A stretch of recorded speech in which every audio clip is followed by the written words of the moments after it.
Hi, everybody. Good luck to the team. Hi, hi.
Good evening, Mr. Sridhar Vembu. Welcome to X Factor.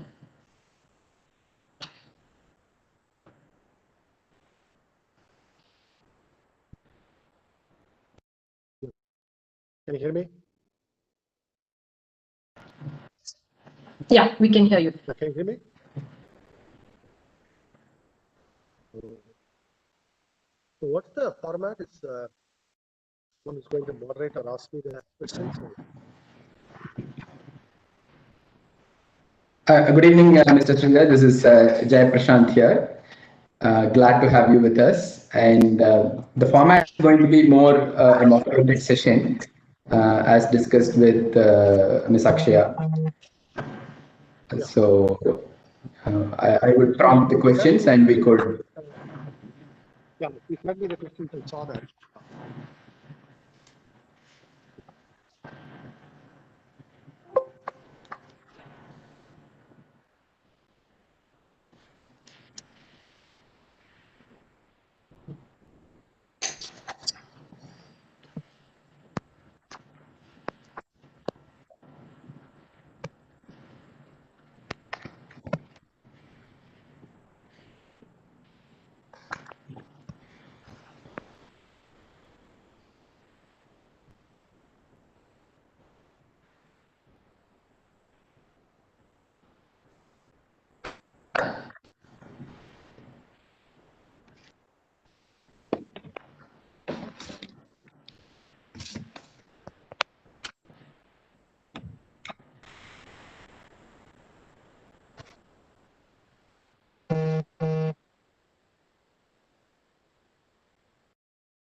Kemana dalam perumpitan pagi ini.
மகமவன நலம் தரும் விதம்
So, very good evening, everyone. Welcome to the fourth edition of X Factor, our annual learning conclave. I now request Dr. Aishwarya Arjun, the chapter chair of YI Coimbatore, to welcome everyone.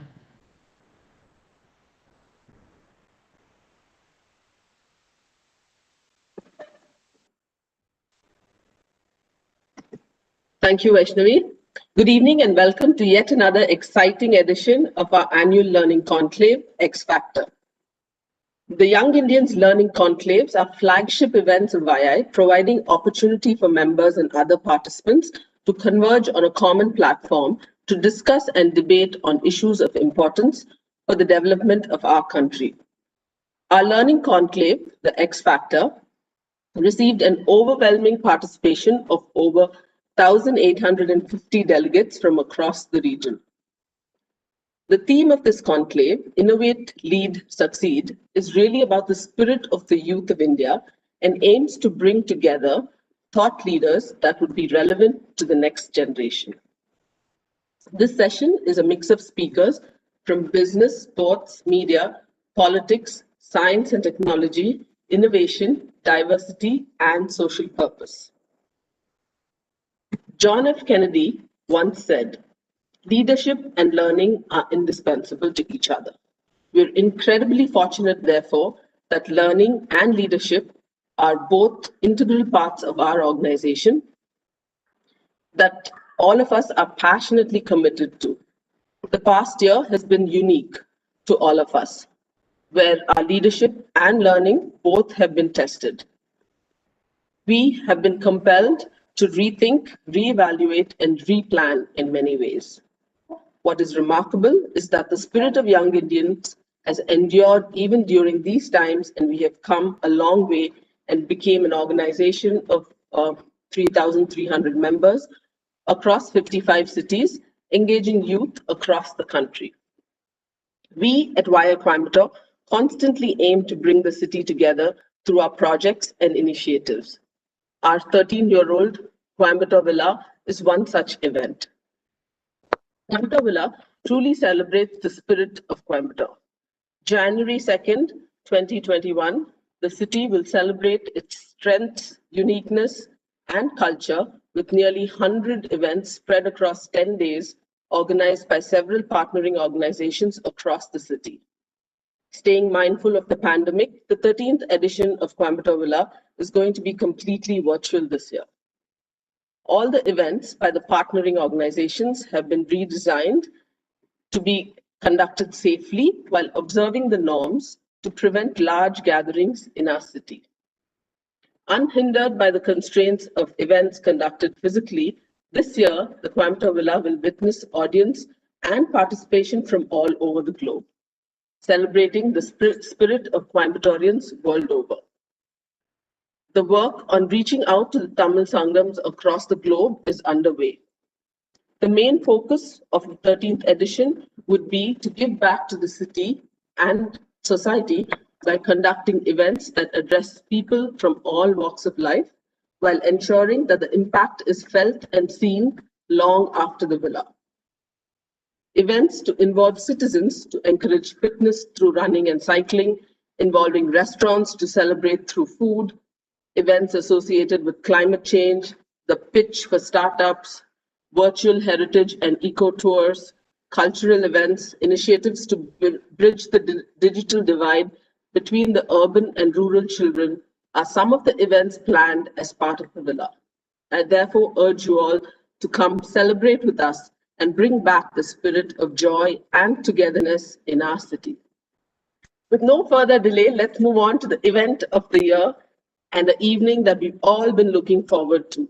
I applaud all the members of the learning team of our chapter for the stellar line of speakers they have lined up for us today. Mr. Sridhar Vembu, CEO and founder, Zoho Corporation, Captain Akhilesh Saxena, who's a Kargil war veteran, Mr. Devdutt Patnaik, who wears multiple hats, as we all know, and two international cricketers, Bravo and Jadeja, who we're all excited to hear from. Vaishnavi and team, over to you.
So thank you, Aishwarya. It's been a pleasure having you as our chapter chair, and we can't believe we're at the last learning event of the year.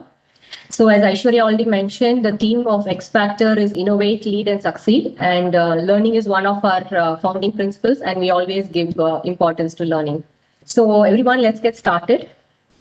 Snuggled within the Western Ghats in the southern Tamil Nadu, almost on the absolute edge of India, is the district of Tenkasi, which is most famous on the tourist map for the Kutralam Five Falls. So 9 years ago, a Chennai headquartered software product firm purchased 4 acres of land in one of the villages, Mathalampare, to begin operations from the district, which is roughly 650 kilometers from the Tamil Nadu capital. Its founder, born in a village in Tamil Nadu's Tanjavur district, into a family of farmers who later went on to the US to study and later lived in and around the San Francisco Bay Area, had a vision to take the Silicon Valley to the village.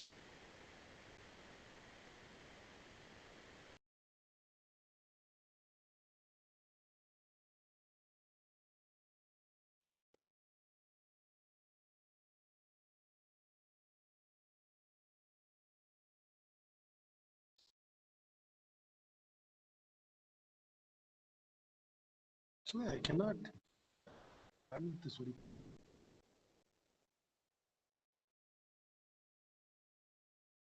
Anybody hear me?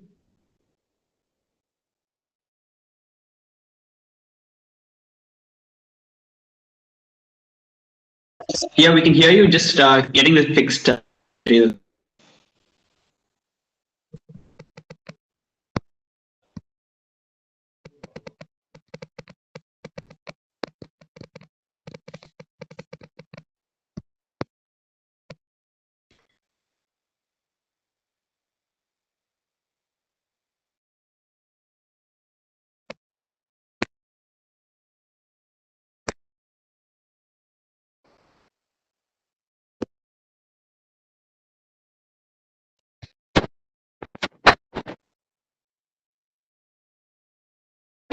You hear me now?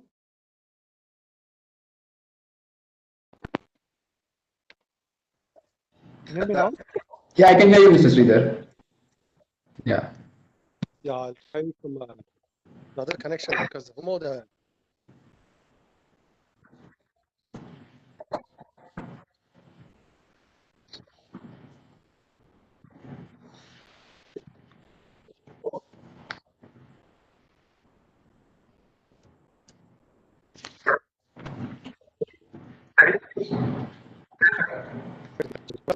yeah, better. Okay. Hello? Yeah, your voice is slightly choppy, but Yeah. can you hear me well? Because I think, yeah, I can hear you now. Okay. Okay. Vaishnavi, you're done with the introduction. Can I get started? Yeah. Okay.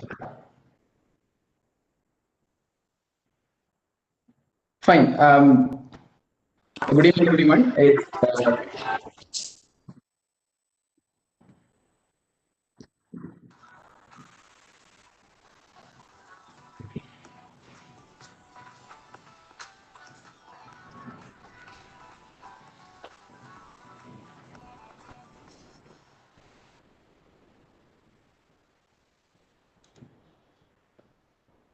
Yeah, thanks, Shakti. And I guess these are all the perils of the technology world, and somehow we'll have to live with it.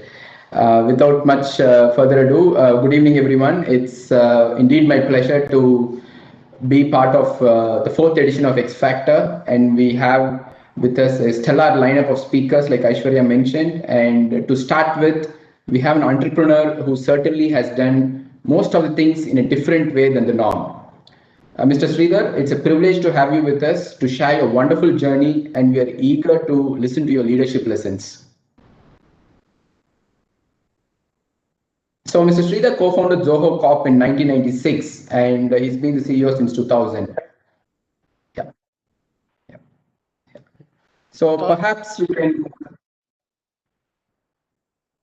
Yeah, I think there's a slight lag and delay, but it's okay. I think we can hear you. Perhaps we can get started by turning the clock back and understand how it all started in a quick summary, so as to say, if you take 5 minutes and then share how you got started with Zoho, that would be great.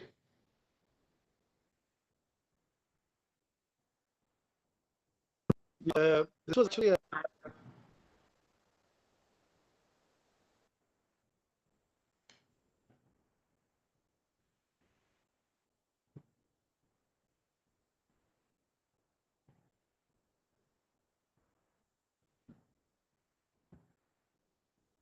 become and interesting. I thought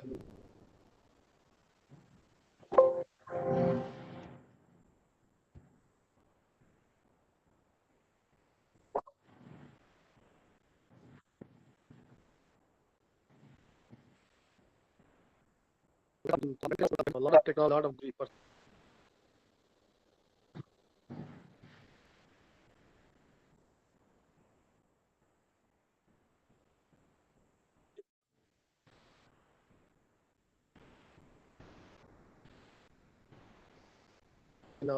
Thailand to make software. You know, this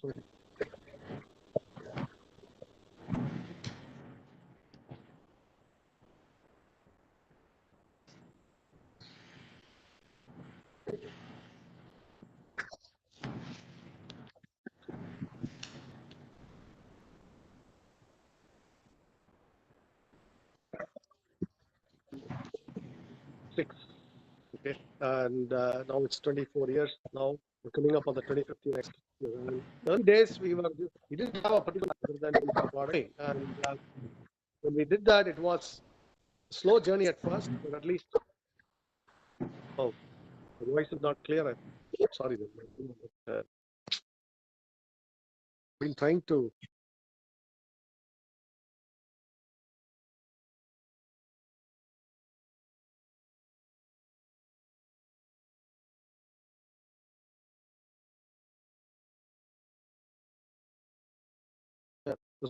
Fiber links, but everything's poor right now. The rains may be doing it. They may be doing maintenance. Can you hear me now? Can you hear me? Yes, Mr. Sridhar. I think it's a bit choppy, not very clear, unfortunately. I'm just keeping my video off so that the bandwidth is not being sapped up at your end. Yeah. Yeah. Now it's much better. Yeah. Okay. Yeah, I came back to another connection that seems better now. So hopefully, and so as I said, the early days, our objective was to survive and put food on the table, find a market, find a niche where we can shine, make a difference, and find a footing. And we ended up using that as a seed capital for our next venture. And then, so every stage, like a booster rocket, we built up some capital and then invested in bigger markets. That is how the expansion proceeded.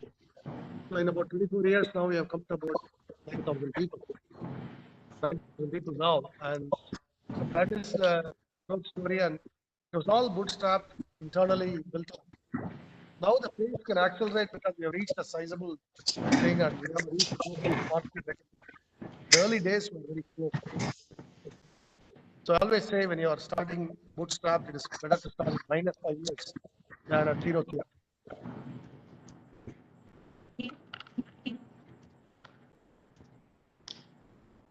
Thank you, Mr. Sridhar. And I think just for the benefit of the audience, I think what Mr. Sridhar was conveying is that early days is all about survival. And once you hit a certain stage, then you can look to accelerate.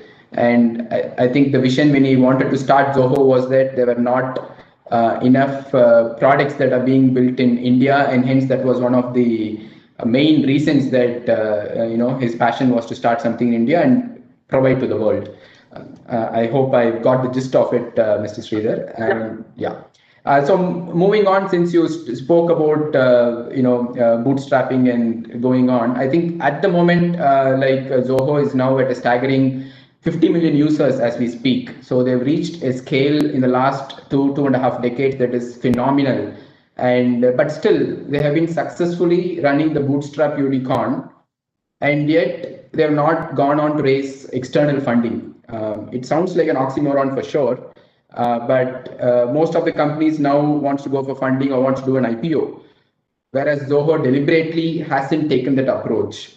Would be interesting to have your perspective and thought process behind this and how it's actually helping Zoho, Mr. Sridhar. Yeah. So we are bootstrapped. You have a lot more operational freedom. The thing that you don't have is external funding, but that also means external funding comes with strings attached.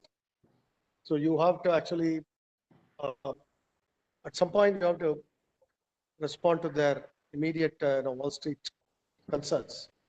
So we had an approach where we didn't want to be too tied down by external constraints. So we decided to be on our own. So that was the objective from the beginning. And once we took that decision, and we took that decision early on in our journey, there was no looking back. So this is the way we are going to operate. And I always knew that there's always going to be some business which is not, I don't know how large it will get, but we could operate this way. We just have to be clever in our, which markets we address, how do we go about it, all of that. But there's always going to be which can serve. And the larger we become, the more viable this whole thing becomes, and more durable it becomes. So that was the thought process behind it, and it has played out reasonably well. I felt that there is all this talent pool in India we could use to target markets, global markets, and we could do this while being profitable and investing in our own expansion plan long term. And that's the strategy we have been on. And we didn't bring in external funding because that would come with a lot of constraints that we did not want to accept. So that was the reason.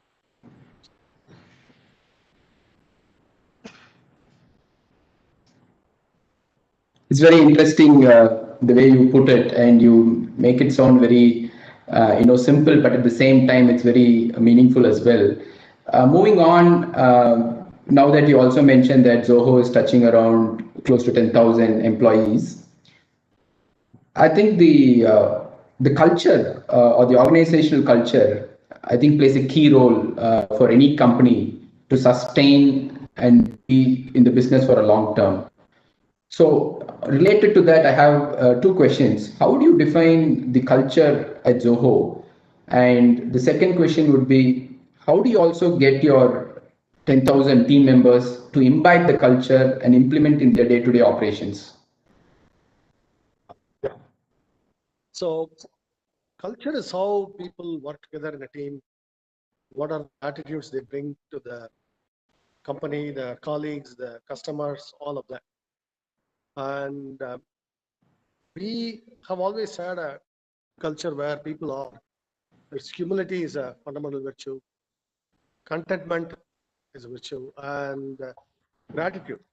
These are all the virtues we emphasize. Gratitude to the world for keeping us in business, gratitude to our customers, and gratitude to our fellow employees who are working together with us daily. So these are I would call them very Indian virtues. Humility, contentment, gratitude.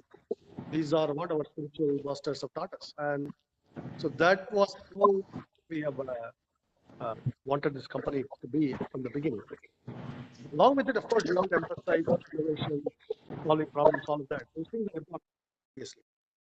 But without getting these basics right, even if you have a flashy innovation one generation, 3, 4, 5 years later, are we able to update it? Are we able to keep that going? So that is the reason why I'll give you this WebEx example. It's a good example. This was the early AV tool, but because of poor culture at Cisco, this has been overshadowed by Zoom. So poor culture means technology goes to rot. Something like WebEx is overshadowed by Zoom. And this repeatedly happens. You don't have a good org culture. Cisco is an example of a fairly poor culture. They're losing share in all these categories. And that is why this happens. So that's why I think it's important to nurture a good org culture that is able to sustain itself long term. And that's the fundamental idea. And I myself try to make sure that we are hiring, we are promoting, we are treating employees with a clear focus on, is this sustainable long term? Is this something that people would appreciate these decisions 5 years, 10 years down the road? All of those ideas. So that is how I run the company. So, for example, we are now doing a lot of rural push. And I tell people, I want you to be closer to your hometowns, closer to your homes, stay rooted in your communities, rather than being uprooted and come to Chennai. A lot of our people appreciate that thought. There is a longing to go back home. And we are tapping into that longing, and we are sending a lot of people home. So, and that's part of the new Zoho, where even more rural push than before. We already had a strong rural flavor. Now the majority of the company will become rural in the next 5 to 7 years. That's how I anticipate.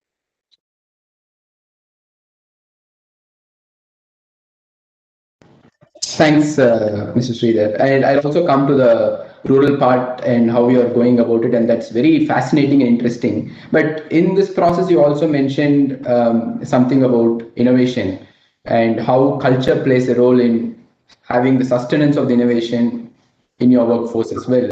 And I think Zoho has played a very key role in terms of making Chennai the SaaS capital of say product development, if I am to use that word loosely. But being a SaaS product and a software product, it requires continuous reinforcement, refinement, and innovation. I think plays a key role in getting and taking the products on a continual journey towards your customers' expectations. So if you can share your top 2 or 3 key experiences on how do you foster innovation at your workplace.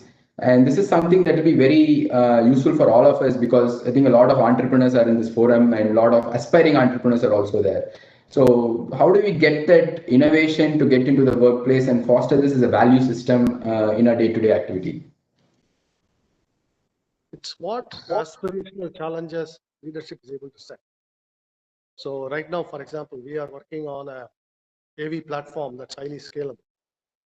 And within the next 3 to 6 months, we'll be in the market with a much stronger AV platform that we will host our own events, and we will be able to host these types of events much better, even under relatively low bandwidth, all of that. That's an example of something we set ourselves this challenge, and our teams have now come up with technologies that are able to do this at a much better scale.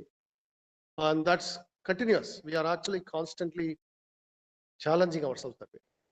And that has to come from the leadership. The leadership has to be able to inspire people to challenge ourselves. And where are we heading?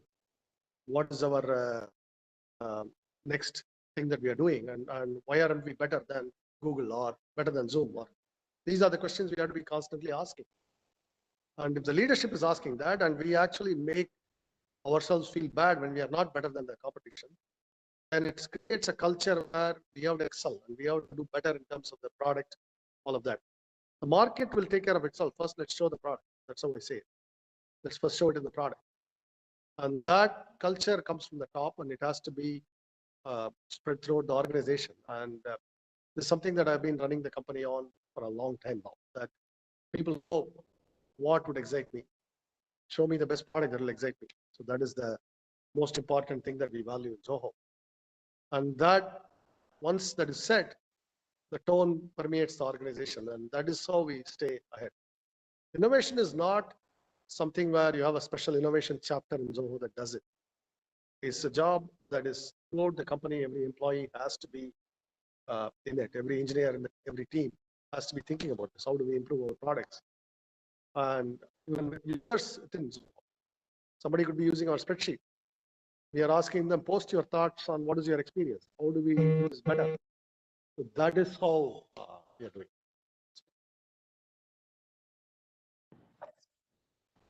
Thank you, Mr. Sridhar. And I think I picked up 2-3 points from that, and I'll have some follow-up questions related to the innovation and how you challenge yourself and let the market take care of itself.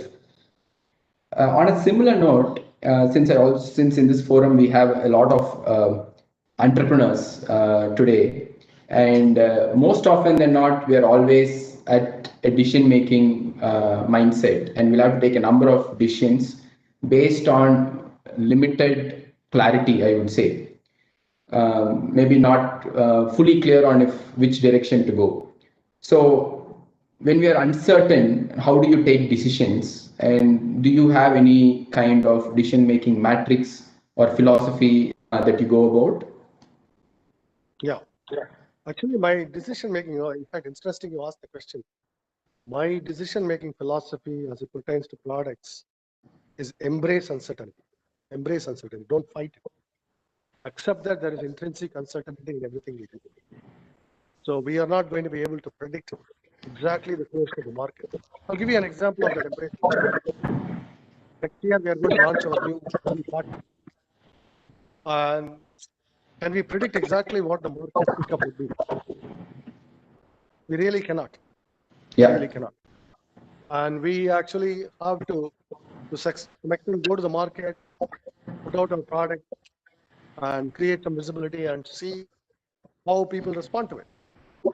And that it's inevitable. Any of these products, we cannot. And if you take any of the global product launches,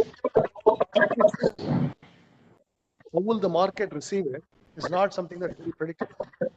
And that is intrinsic uncertainty. And I say, if you are in product management, if you are in R&D, you will accept that intrinsic uncertainty. You have to embrace the uncertainty, not fight it, not pretend to make it go away. So that's the first step. Then how do we manage? What we manage is, have we done our best here? This is the best product we could build in our current talent pool and ability. And how do we compare ourselves against the competition? And we try to be very honest in our assessment and compare our product to Zoom or Zoom or whatever and see where do we fall short, where do we do better. All this we develop internally. And if we do all that and we have a pretty good idea, we have a really good product, solid product, then we put that out, then we have to wait the verdict of the marketplace. It's very much like making a movie. I mean, are you satisfied as a movie maker with your own movie? That's the first step. And then there's the next step is the audience. Is the audience enjoying it? Are a lot of people excited about this movie? It's the same thing here in products. So there is an element of the movie making process here, actually, in every one of these products. And that is what is both exciting and also, if you're not of the right mindset, it can be very stressful. We try to eliminate the stress. That's why I don't add to the already stressful situation by adding external pressure to this. The board of directors breathing down your neck, or your external investor breathing down your neck, or a financially motivated investor who wants an exit. We remove all those pressures so the engineers, the product managers can work in peace. So that's the whole approach to how we handle innovation, how we handle the uncertainty behind this. That's very insightful on how to embrace uncertainty or embrace change. And as they say, growth in life begins at the end of the comfort zone. So I think the way you positioned it, I think, is very good, Mr. Sridhar. And moving on, I think in your journey of scaling up, I think you've seen tremendous growth in terms of your products and in terms of your people, in terms of the locations and things like that. What do you think are the key attributes that worked well during your scaling up journey? And if you can share 2 or 3 of your inflection points, that will be great. Yeah. So the first, of course, is when we got started and we had to identify the market where we are going to be able to build a business. I mean, in the beginning, we have a business, and how do we build that business? And fortunately, we narrowed down to a small niche market where we found a footing. So said, it happens to be managing printers, managing office devices. There was a need for some custom software there, and we were able to go in and create a market share there. And that was the early inflection point for us. So our first 10 million revenue came from that small market there. I don't think the global market is much bigger than 10, 20 million. So we had a good 10 million revenue in that, and so it was a good ride for that period. The next inflection point is after the bubble burst in 2001, which is a major bubble then. But the current bubble what we are on is even bigger. So what I'm about to say may actually have contemporary relevance now. The bubble burst, a lot of customers we were serving went away. It was a complete carnage in Silicon Valley. The dot-com bust you might have heard of, and telecom bust at that time. And we were hit hard. Our customers vanished. Even though we were financially conservative, we had saved up money. When your customers drop down like flies, it's really hard. So 2001, 2, particularly the post-September 11 attacks, 2002, 3 are horrible years. That's when we had to reinvent ourselves to survive. In cash, we had good talent, but our current business was declining. So what do we do next for our next act? So we found a new market. We had to find a new market, new products to do. Unfortunately, that we found, and that was a new inflection point.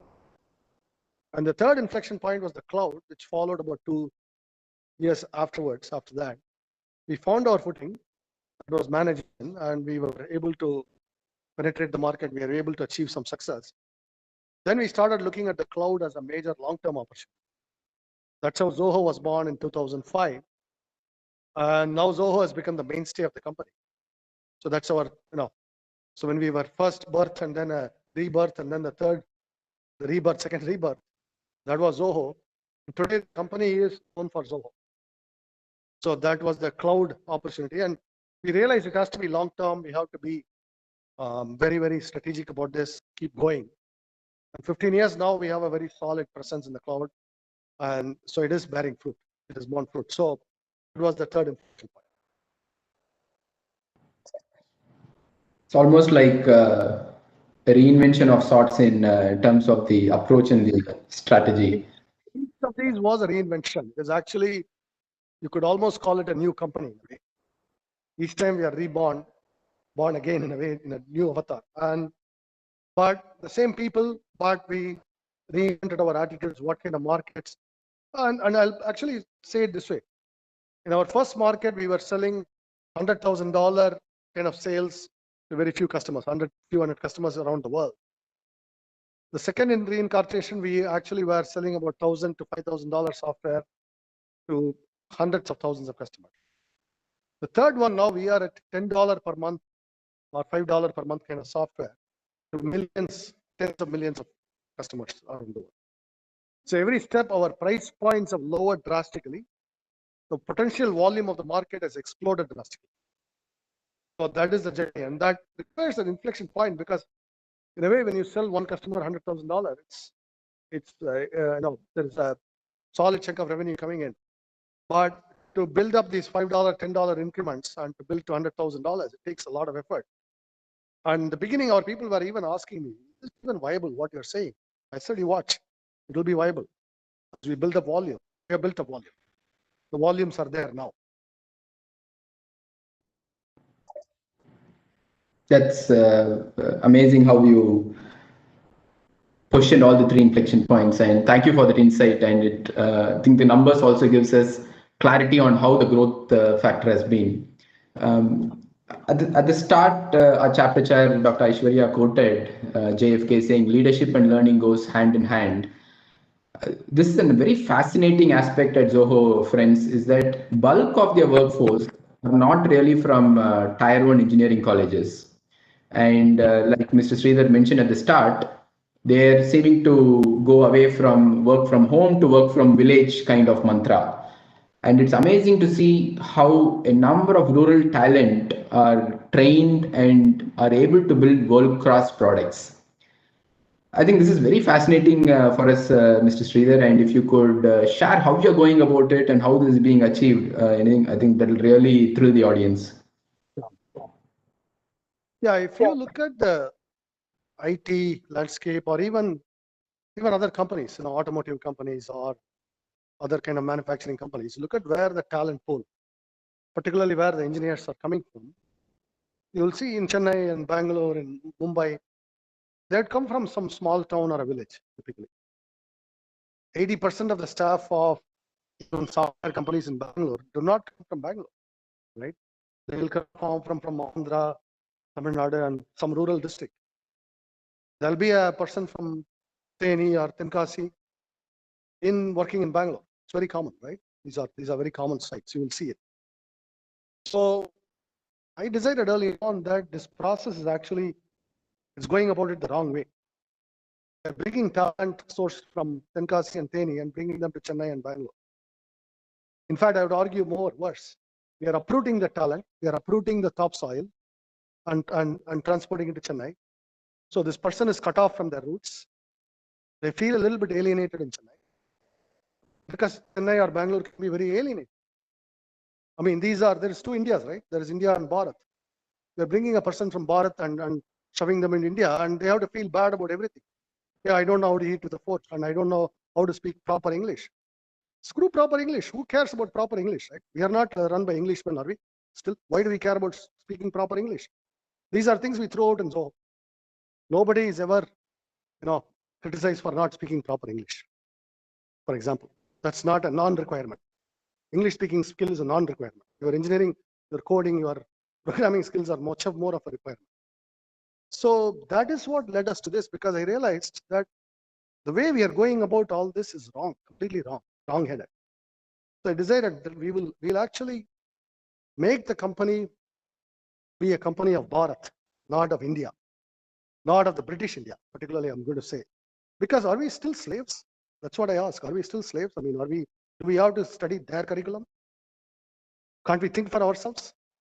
So that was the idea behind this. And so we decided we are going to go where the talent pool is and approach this with humility, approach it with respect for the true native of India, the Bharat. And that is how we started doing it. And that automatically led to rural initiatives, Tenkasi project. Now we are taking the act further down to the village level. Now we have actually opened about 15 village offices. I'm in one of them right now. I'm in Tanjavur district near Coimbatore right now. That's where I'm speaking from right now. I'm visiting an office here, and which happens to be my native roots are in this village. I happen to spend a lot of time in childhood here, but actually I live in Tenkasi now, another village there.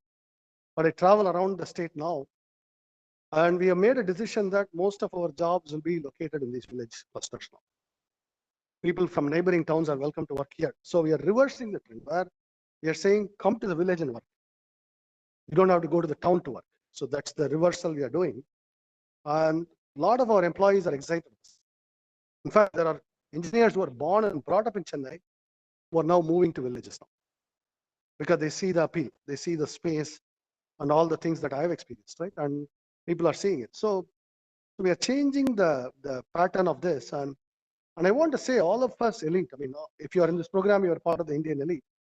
We have a responsibility for the 95%, 97% of the citizens who are not going to understand me because I speak in English right now. And we have that responsibility. As Indians, we carry that responsibility. And your path to business success is how you discharge this responsibility well. Because you have to be open to that 95%. That is, cannot just talk about diversity. We have to practice it. And we have to go where our citizens are. And that is in all these smaller towns and rural areas. And dispense with English. Okay, I'm going to strongly say dispense with English. We have to speak in our language. In Zoho, we are proud to speak Tamil at work. Okay, we encourage people to wear clothes that reflect us, speak in our language, eat our food, all of this, and produce world-class software. So that's the idea. It's all of it is holistically linked, as you can imagine.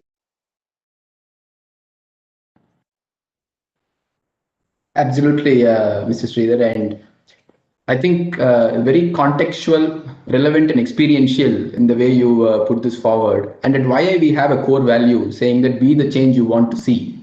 And really strikes a chord when you said about how we should go back to the roots and keep them there so that they're in an environment that they are satisfied and comfortable with. I'm starting to get some questions from the audience as well. And I had this question as well, Mr. Sridhar. Now that Zoho has come to the stage where it is, and what is your current vision going forward to Zoho? And do you have like a BHAG or a Mount Everest kind of goal? Yeah. So I actually have a goal where first in the technology side, this remote work is going to be a very key theme of the future. So even ourselves, we have to knit together maybe 100 rural centers in the next 5 years. Our employees will be spread over 100 rural centers. How are we going to stitch them together in one cohesive company, culture, team, all of that? Our technology is very important, and we are working on some really interesting technologies for that. The next generation of remote work, all these types of tools, promises to be vastly better. We are also on board a lot of R&D is happening. So that's the first thing, technology point of view. And as I already mentioned, we could have 100 rural centers. In Tamil Nadu alone, we'll probably have about 70 or 80. Neighboring states maybe about 20 or 30. So that is how we envision it right now. But this could happen in the next 5 years. So most of the hiring is going to be directed at the tiny dots on the left. None of these places you would ever heard of. These are tiny villages. That's where we are putting. We are putting our offices in Conclave villages. Not even a town. There's not even a town. Surrounded by rice paddies or coconut or mango groves, all of that, and cows, animals, all that. So that is where our locations are right now. And we are very happy with these choices because actually the experience is very good. Okay. And I've been working out of these offices now for a while, and people enjoy it. I enjoy it, people enjoy it. And people who come to visit from Chennai, now people have started visiting. Now that the pandemic is effectively over, they fall in love with it and they say, I want to move. I want to move. There's a lot of people now who want to move. So we are processing all these requests, slowly expanding our rural centers, and started hiring, started running incubation, training, all of that. So that's part of the whole expansion plan. And the third leg of it, deep technology. Zoho would be the first company in India that will emerge as a global player in the league of Microsoft, Apple, Google, all of that. We are investing in very deep technology, including semiconductors, including compilers, operating systems, browsers. A lot of that we are investing in right now. So you'll see in the next 5 or 10 years, all these projects bear fruit. You will see us as a very deep tech, potentially also getting into hardware in the next 5 years. So I see that as the 5 to 10 year transformation of Zoho. So I hope that's very clear and very encouraging and aspirational as well, Mr. Sridhar. And we're really waiting to see the next big company as large as the companies that you mentioned from India, and it will be something that all of us will be really proud of. I have a question from Jayantra. He says, knowing how the success of each product is a probability function, like you mentioned, based on the market traction and other factors, how do you have your bets as an advice to other entrepreneurs building products? Should we always have a basket of 3 to 4 products in parallel, or should we put all the focus on one product? Also, when do we decide to pull the plug on a product? Yeah. So good one. And there's no easy answer. Okay? There's no easy answer. If the answers were easy, then we don't have anything to debate. The trouble is, if you try to put all your eggs in one basket, well, the product could fail. Actually, any product could fail. But if you split yourself too thin, you could cause failure by merely splitting yourself too thin. Let's say you have only 4 people and you do 3 different products. You will probably fail because you just spread yourself too thin, right? Spread yourself too thin. So you have to strike a fine balance. So what I would recommend is build one product, but keep an open mind to pivot that to some other product. Meaning, you don't have to rewrite the whole thing, but maybe the focus of the product changes to something else. Some other aspect, some other market, but the product as you built may not be viable in the market. But with minor modifications or just changes, it might become a different product that's viable in some other market. I'll give you an example. Suppose I set out to build a word processor, and word processor is a very difficult market. It's a concrete example. And then I repurpose the word processor towards something like a documentation tool for developers, documentation tool for technical documents or some such thing. Or in fact, an outlandish idea, it actually, it was suggested to us, somebody in Hollywood. Apparently Hollywood scripts, they have special tools to do that. So the word processor is not viable, but a Hollywood script writing tool might be viable for a specialized market. So instead of $1 billion market, now we have a $5 million market. If you're bootstrapped, the $5 million market might be viable for you. And then you can build something else. So these are the kinds of examples. And you built a chat platform. The chat platform is not viable, but you can repurpose it towards some kind of a technical support platform, right? So those are the kinds of things with the same code base. Approximately, you can repurpose these products. That could be a viable way to do this, rather than say, I'll build 3 products at once. Build repurposable products. That's all I'll say. Understood, Mr. Sridhar, and thank you for that insight. We're running short of time, so I'm just going to ask the final few questions and wrap up with Mr. Sridhar. Having achieved what you have, if I were to ask you to pick the 3 things that you are grateful for, what would they be? Well, I'm grateful for, first and foremost, trust our employees and our customers are placed in us. I mean, our employees in particular, because there have been a lot of fellow travelers on this journey with us here and in this company. Without their solid, unstinting faith and support, keeping the faith is hard. Okay, there is not. I mean, this industry is a very easy come, easy go industry where people switch jobs every couple of years. But we have been blessed with people who have been with us 20 years, 22 years, 24 years. Okay? And a lot of them. That's a blessing. And that is something I'm truly grateful for. And likewise, a lot of customers have believed in us and trusted us. There are customers we have had for 10, 15 years, continue to grow with us. So that is similar. And the third, I want to really actually say that sometimes as much as this industry is hard because of the amount of capital, all of that, sometimes the competition actually cooperative. As an example, Salesforce acquired Slack, which is excellent because they took out a competition. They're going to destroy it. Slack is going to be destroyed. That creates opportunity. So I should say maybe I'm very grateful to Salesforce for doing this service to us. So.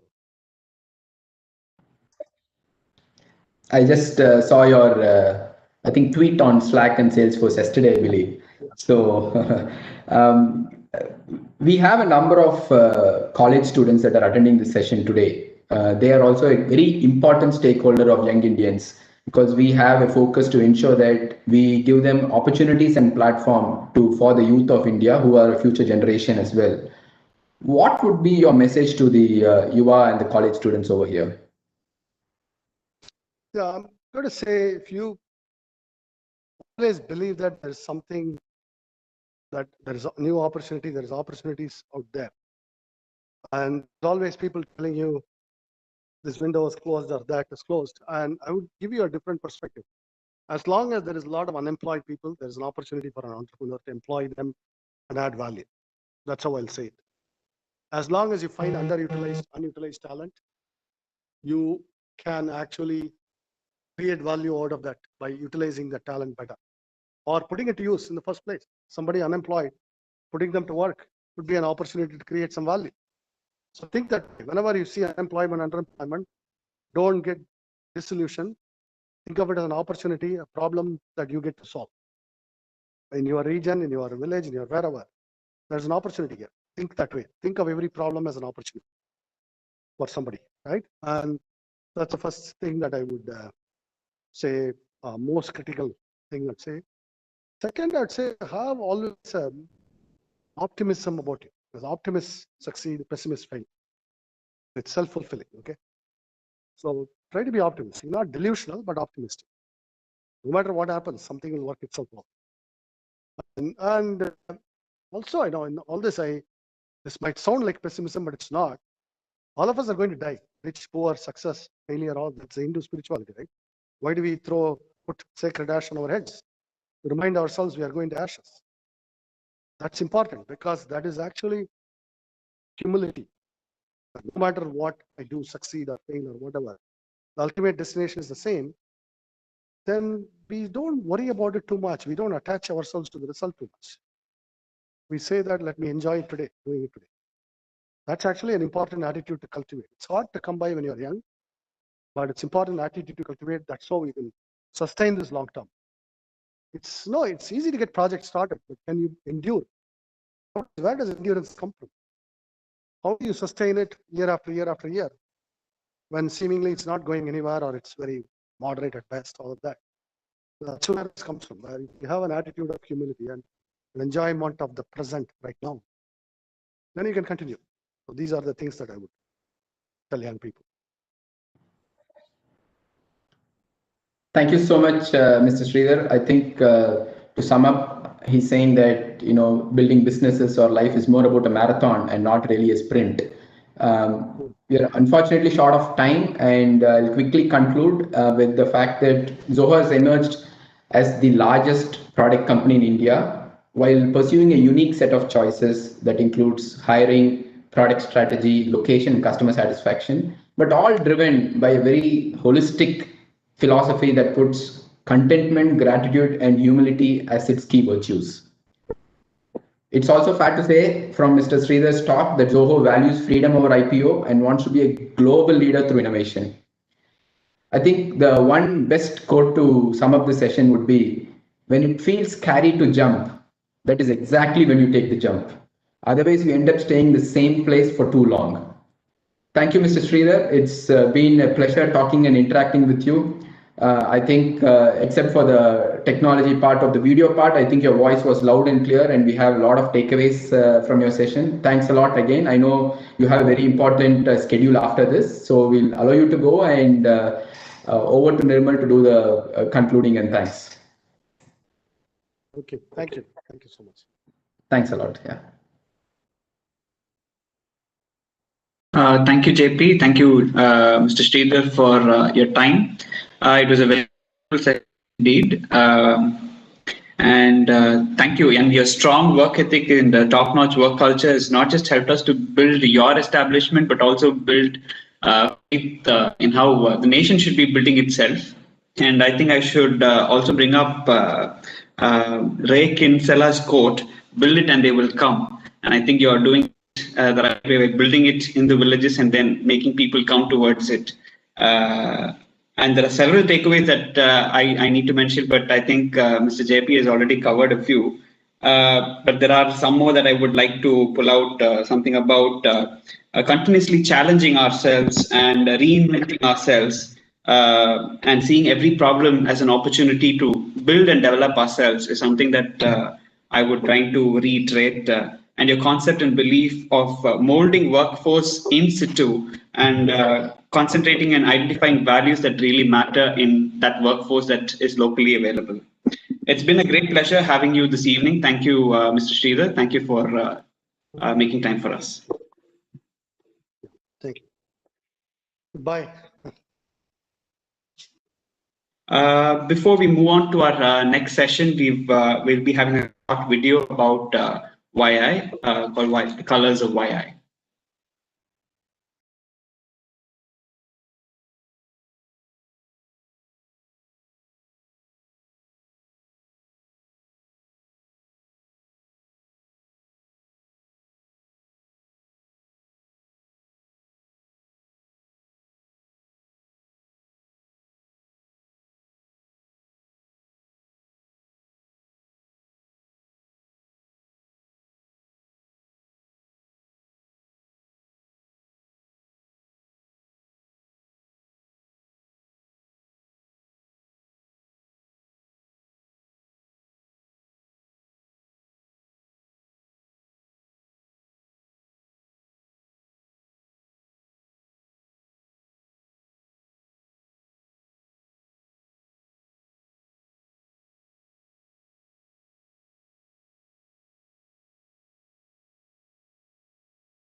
So thanks, JP and Nirmal. That was a fantastic start to X Factor. So before we move on, we saw the video about YI, and the members that you saw in the entire video were members from across the 52 chapters where YI is spread across the country right now. So YI, we follow three pillars, namely thought leadership, nation building, and youth leadership. And now moving on, as Aishwarya already mentioned, the event that all Coimbatorians we are waiting for is Coimbatore Villa. And this year it's scheduled between Jan 2nd and 10th. So just to remind all of you about what Coimbatore Villa is, we just have a recap video of the previous editions to know about Coimbatore Villa.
So everyone, we invite all of you to be a part of Villa, participate in all our virtual Villa events, and let's have fun together on Villa events. So moving forward, I'm taking you back down the memory lane to June 1999, the year of the Kargil War, a war that took place in the faraway mountains of Ladakh. It was this war that rejuvenated nationalism, pride in the nation, and pride in our soldiers that guarded our frontiers. These men in uniform did not think twice before they marched to their deaths to defend the country. India got a new set of heroes with an inspiring tale to tell. You are going to witness the story of one such hero who transformed his journey of life with his passion and commitment. Captain Akhilesh Saxena is a natural leader who has showcased the qualities of leadership, teamwork, strategic planning, and bravery during the most challenging phase of his professional life, and that is on the battlefield of Kargil War. He served in the Indian Army's prestigious 2 Rajputana rifles and was part of the offensive to capture the Kargil peaks, the Tololi, the Hump, and the Black Rock during Operation Vijay. He led the commando team of Jawans from the front to capture the peaks and was hit by enemy bullets in the process. Despite being seriously injured, he continued to fight and led his team till the time they achieved victory and put tricolor on top of Kargil peaks. So due to his multiple war injuries, the young battle-toughened soldier moved on from the army. He prepared, qualified, and joined a full-time MBA course and was a gold medalist. He joined Wipro from campus and since then held various leadership positions in various top companies, including the Tata Group. He's also a regular speaker on various TV channels, and national channel DD has done a full program on him about his achievements and leadership. He's been recognized during the Republic Day Parade and is featured on the Army tableau for outstanding contribution to nation in Kargil War and inspiring society. So he has been successfully using his experience of the Kargil War and working in various leadership positions to inspire and guide thousands of professional students and others. So sir, we are truly honored to have you today here to address all of us. Hi, thanks, Vaishnavi. Hi, Jai Hind, everyone. I hope you can hear me. Yeah, we can hear you. We just have a small video introduction about you, and then you can take it over.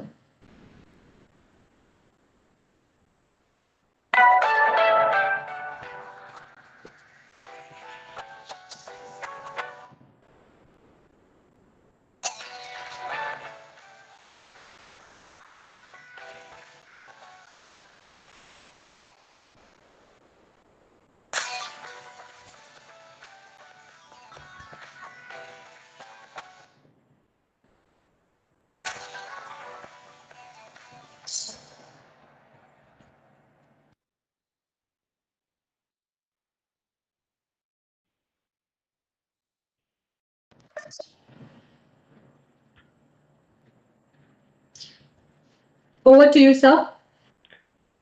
Okay, thanks. Vaishnavi, I'm not getting the right to this thing, share this thing. So maybe you have to give me that. Yeah, just a second. We're just giving you the presenter rights to go ahead. Yeah, okay.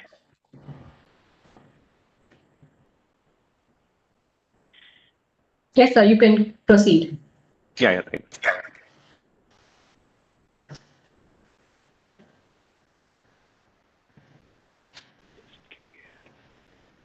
Just give me a minute. Huh? Yeah.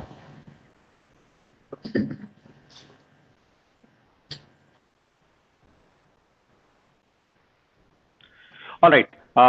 Jai Hind, everyone. And do let me know anytime if you are not able to hear me clearly because of technical issue. I know we are all working in a virtual world, so there may be a issue in between.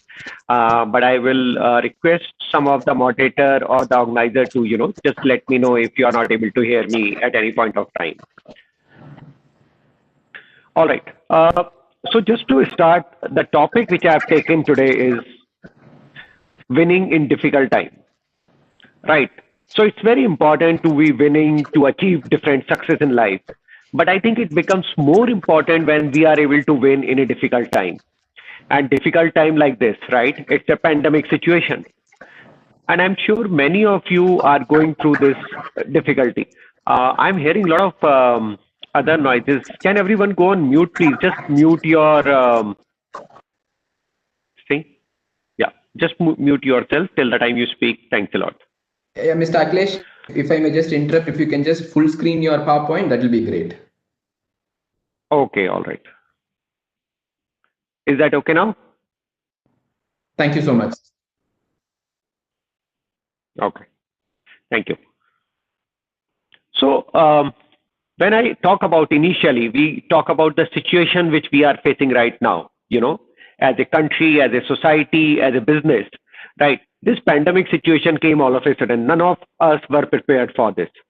And let me tell you, I work with Tata Group, with Tata Communication. I'm vice president and working as a global head, managing their operations. None of us were prepared for this kind of operations. Like TCS, they were not prepared. More than 4 lakh employees. How do they work from home, right? So suddenly everything has changed. And these kind of situation will come. They will test you in life. And this is the time I'm talking about. Difficult time.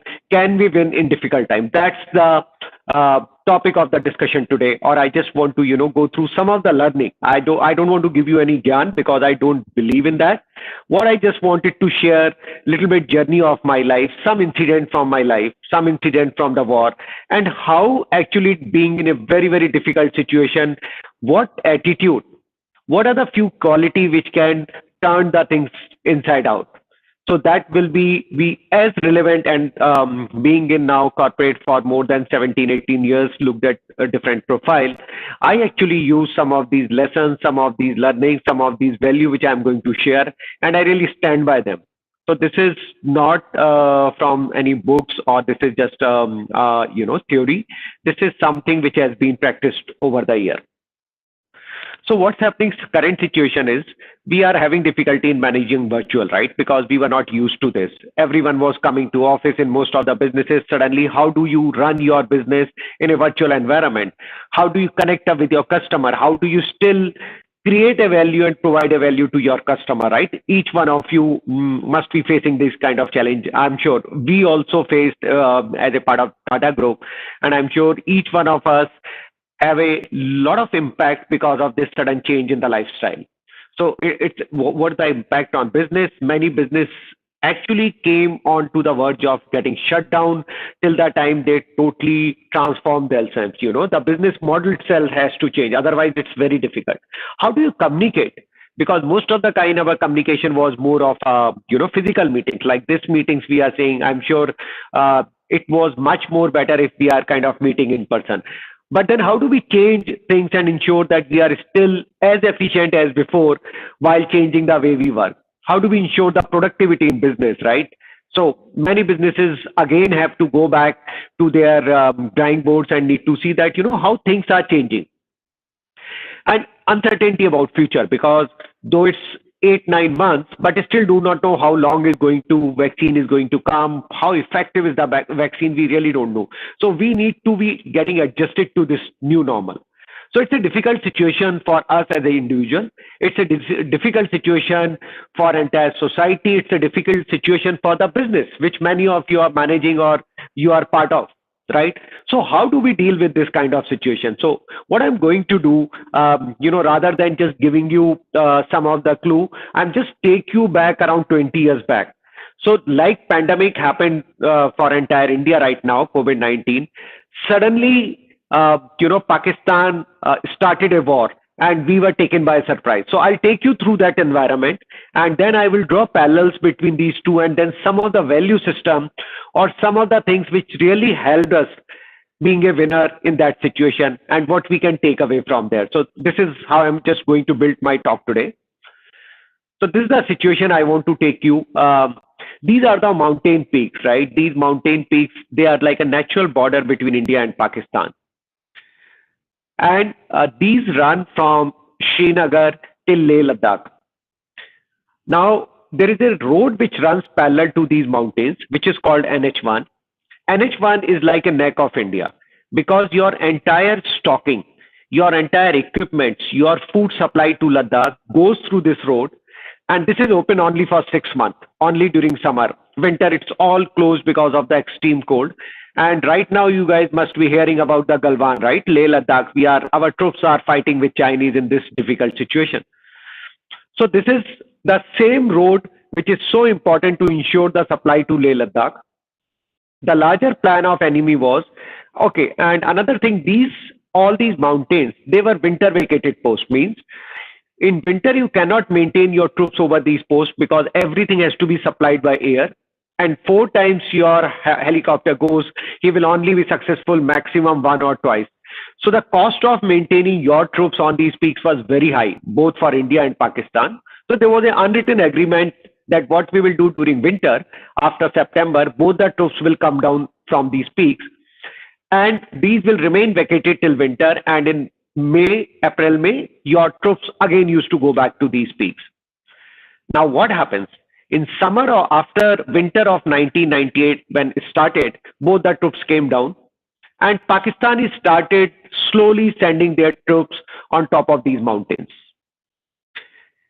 And by the time, next summer of 1999, when Indians started moving up as per the agreement, they realized all these troops were totally occupied by the enemy.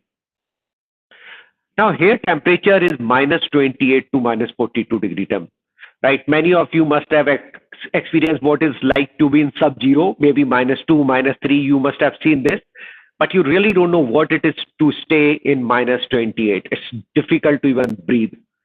You can't take 2 steps. You can't climb up without anything because, oxygen level is so low. And then you have to climb on this with 40 and 50 kg on your back and in shower of bullet which is coming from the top, right? You can see that if enemy is sitting on the top, what kind of situation is very, very advantageous situations in mountain warfare, who is sitting on top. Second thing was enemy location was unknown. So they occupied this and they were hiding. They were not revealing their position because they wanted us to come into their killing zone and only. So all professional army don't give up their location, so that there may be a bombardment and they take all kind of advantage. So we didn't know where is enemy. We just knew enemy sitting on the top, but where, what kind of ammunition is there with enemy? We didn't know what kind of, territory and what kind of arms, equipments they have kept there. And what is the strength? How many enemy soldiers are there? Now in mountain warfare, biggest advantage is height. Somebody who's sitting on a top, like, you see these things and there are no trees to take cover and all, right? These are total rock solid mountains and everyone can see whatever you want to see, as down. And these are as steep as 80 to 85 degrees. So you are virtually climbing on a wall face. And even if they are throwing a stone, there could be a casualty from your side. Now, how do we deal with this kind of situation, right? Now, another thing was we were not prepared. As we are not prepared for COVID, we were suddenly taken by surprise. Our businesses are obviously having a lot of impact. We all are going through these changes. We were also not prepared. So we were not having the snow boots. We were not having the equipments, not all the equipments which we could fight during things. Obviously, we never anticipated this kind of situation that enemy will come and sit on the top. And time was against us because if we don't get vacated this or we don't win every peak within next 2 months, then it's going to be a winter, harsh winter, and it's becoming more and more difficult. And if they stay for one season, they will ensure nothing move from this NH1. They cut the supply line, and larger game plan was what China is doing now. From one side China, second side Pakistan, they isolate Leh Ladakh and capture that park. So that was a game plan. Now to cut the matter short, we were totally caught in this kind of situation, right? We didn't know how to, it was at least, I've faced this situation, I'm facing this situation as a business leader. That situation was at least 50 times more difficult. The chances of winning was not even 1%. Enemy was having all the advantage. But then what has done, what has happened during this time? And I'll just want to tell you about troops also, like Indian Army troops also. So troops also transient. They keep moving from one place, right? There may be a unit which has got troops from the South Indian states. Just think South Indian states and they are fighting in -28 to -42 degrees centigrade. You can, even survival is so difficult. Can you kind of achieve victory in that kind of situation? Can you have a control not over yourself but your men, and also get a victory in this? Because Indian troops come from all parts, all culture, all language, and they are continuously moving. So your one posting may be in Leh Ladakh, and next posting may be in the desert of Rajasthan, right? So they move from -28 to +50 degrees centigrade. So that's the kind of, situation they feel. There are no teams, right? When we go for attack, then there are teams from artillery, infantry. They all come together for a particular task. So this shows how you work like a team, collaborative team. You work together. Second, in rewards and recognition, I just want to say, in corporate, if we don't meet our profit once, what happens, right? Our bonus may be impacted, like all those. Maybe our salary may have some impact of this. And if you do well, obviously there are financial incentives and rewards. But what happens in army? You can't give this financial rewards. And you know what is the cost of one mistake? The cost of one mistake is body coming back in a coffin. Some child will lose his father forever. Some lady will become widow for life. This is the cost. This is the cost of mistake. This is the cost we pay if we don't get success first time right. So that's the kind of situation Indian Army, fight in this situation. And they are still fighting. Today also there are Jawans who are sitting in Galwan. See the kind of weather. If you just Google, you will understand the kind of situation they are still braving just to ensure that the prestige of this nation, the honor and integrity of this nation stay intact. Now, managing team remotely. We are managing some of our teams remotely and kind of, going through some of issue. Just wanted to tell you 20 years back, and this practice is obviously 50 years back. So being an artillery officer, I was managing nearly 90 Bofors gun or heavy guns during this fire, where this gun has got a range of 40 kilometers. So this gun, what you see, stay next to the road because they cannot go over mountain. Warfare is having on top of the mountain, right? Enemy sitting on Tiger Hill, Tololing, if you remember some of these attacks. They are sitting there and we are fighting there.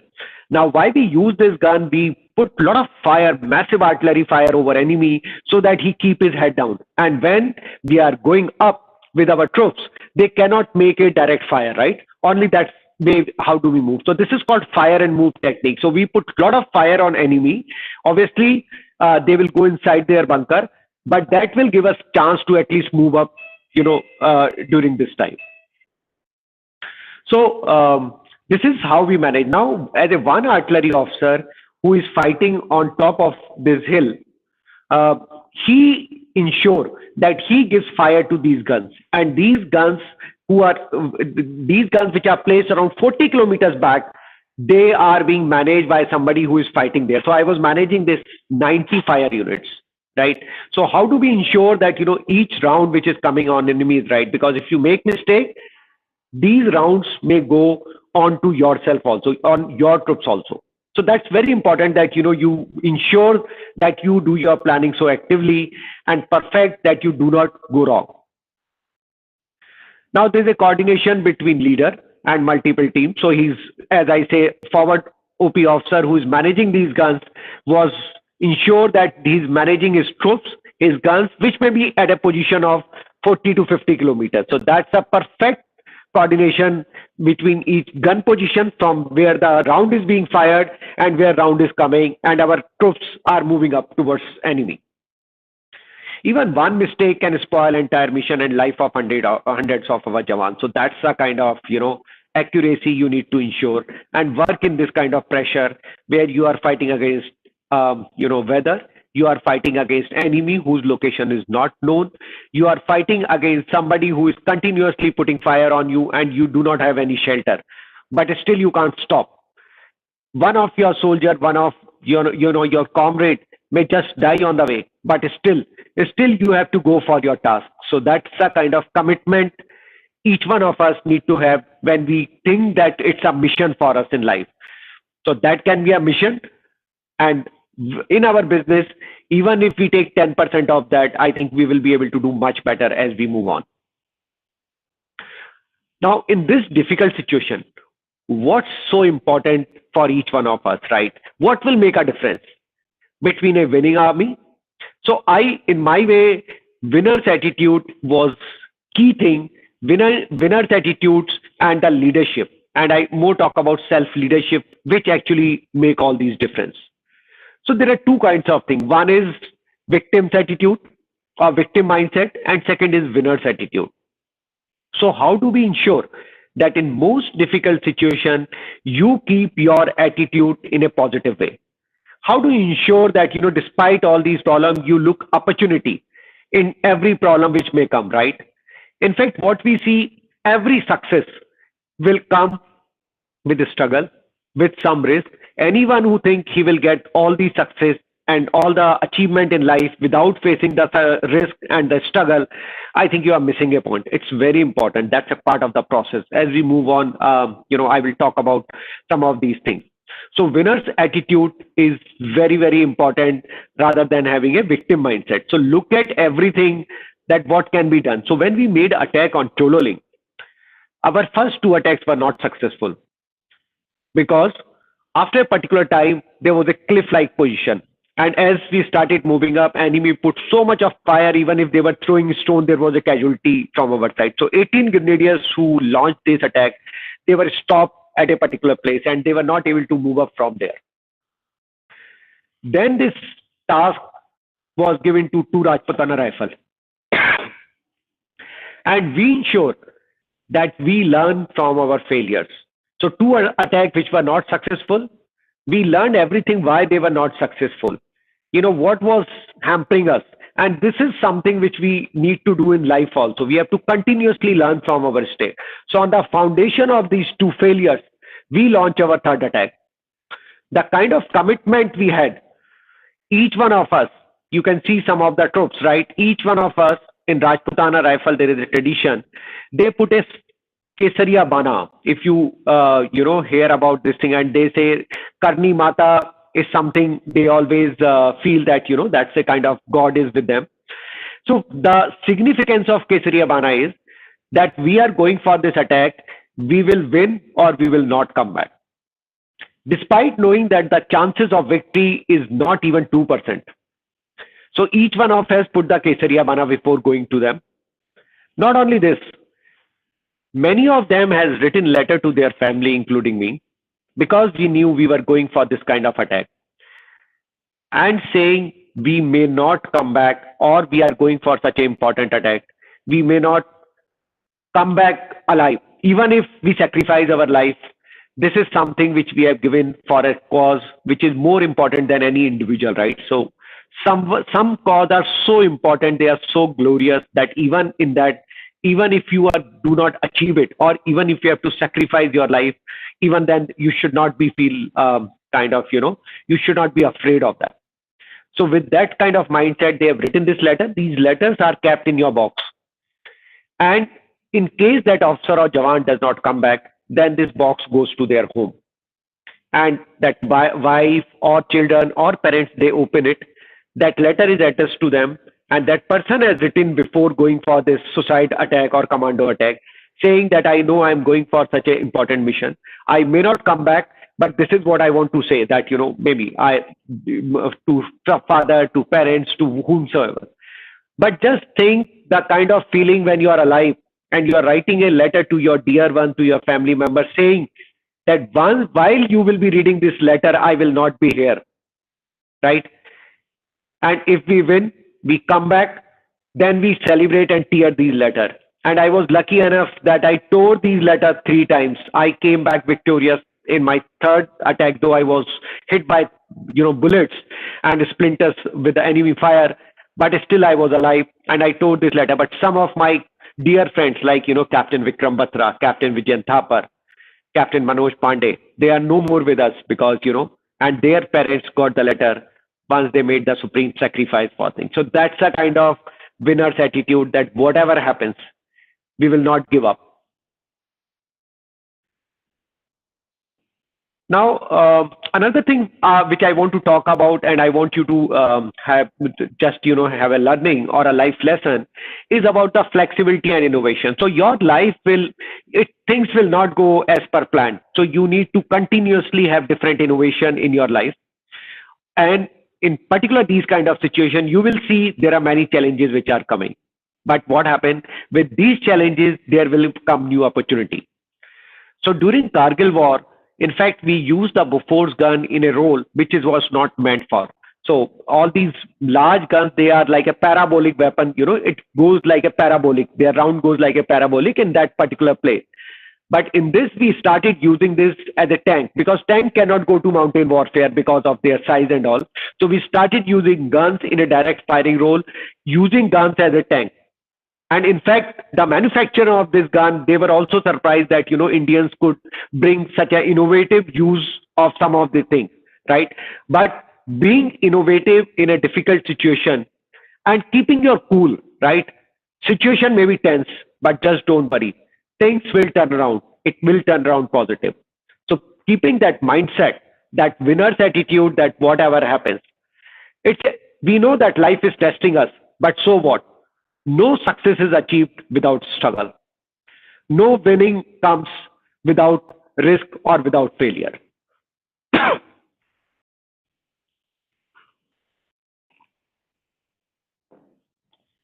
So while we are doing this, we have got an important responsibility to our colleagues, to our people, to our comrades. One important thing is, as a leader, you need to accept change. Many times we do not accept change. We keep fighting it. We keep fighting it and keep saying, no, no, this is not reality. And while we are not accepting that change, we are not realizing that situation has changed. So if you see the businesses, many business made good fortune even of this pandemic situation because they were quick to react. They understood the change and they reacted to it. So faster as a leader, we accept change and we need to realize change is the way of life, right? So then we reinvent ourselves. So as a leader, we should be a role models for others. And it's also a situational leadership. No one style of leadership will always be right. So you have to change your style of leadership based on the situation. And always remember, life can throw anything at you. You do not have control over that, right? So this pandemic happening, can we do anything about it? No, we can't do, right? Kargil war happened. Enemy imposed Kargil war. Can we do anything about it? That was not in our control. There are many things which may be climatic, environmental, political, which are not in our control. Is there any point grieving about those things? Nothing. Just accept it. But then, what do we have? We have freedom to respond. How do I respond to this situation? And the way you respond to situation, do you respond with a mindset which is a victim's mindset, saying that why this is happening to me, right? Why this is, what was my mistake? That's a victim mindset. We could say we were just caught in this, and some of us officers who were leading, we could say that, why this happened to us in our life, why I am facing the enemy bullets, why I'm going for attack, we are winning, my death is 99% or at least 98% certain. Or I say, no, life has given me a chance to make a difference.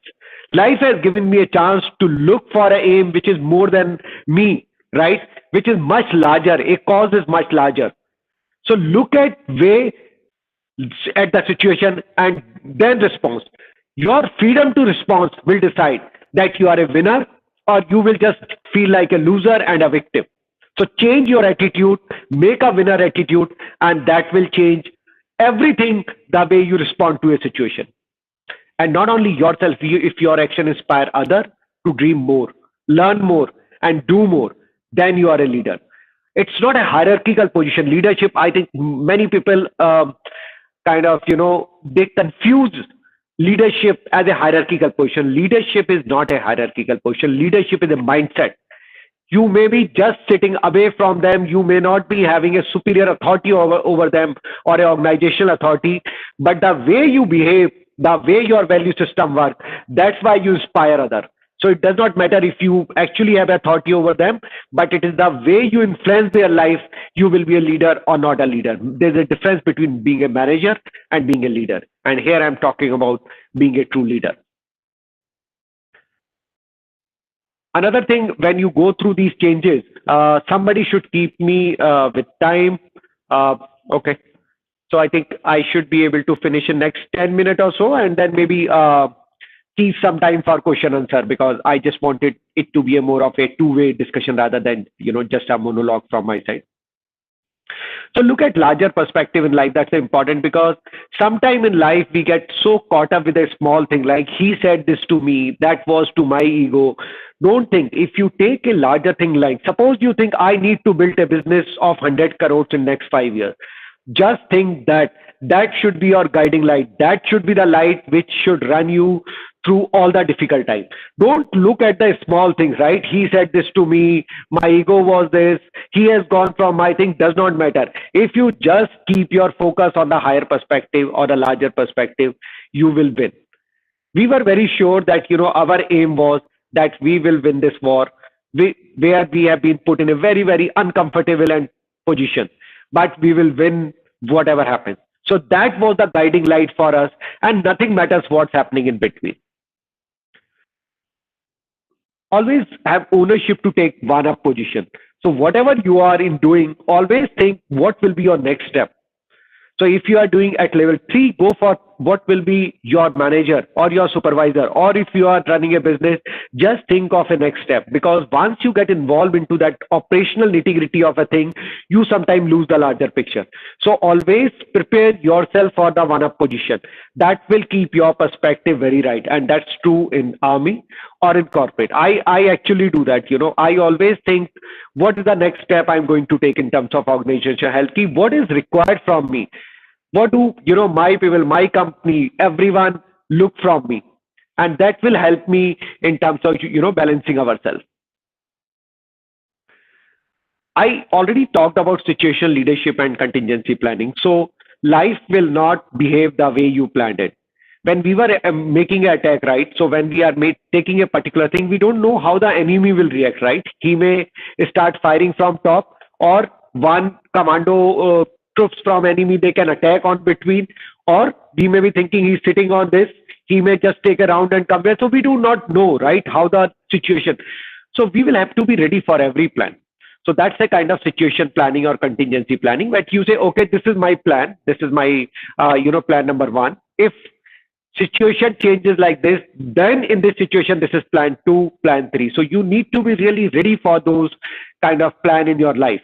That will help you to ensure that, you look at the best possible option at any point of time in your life.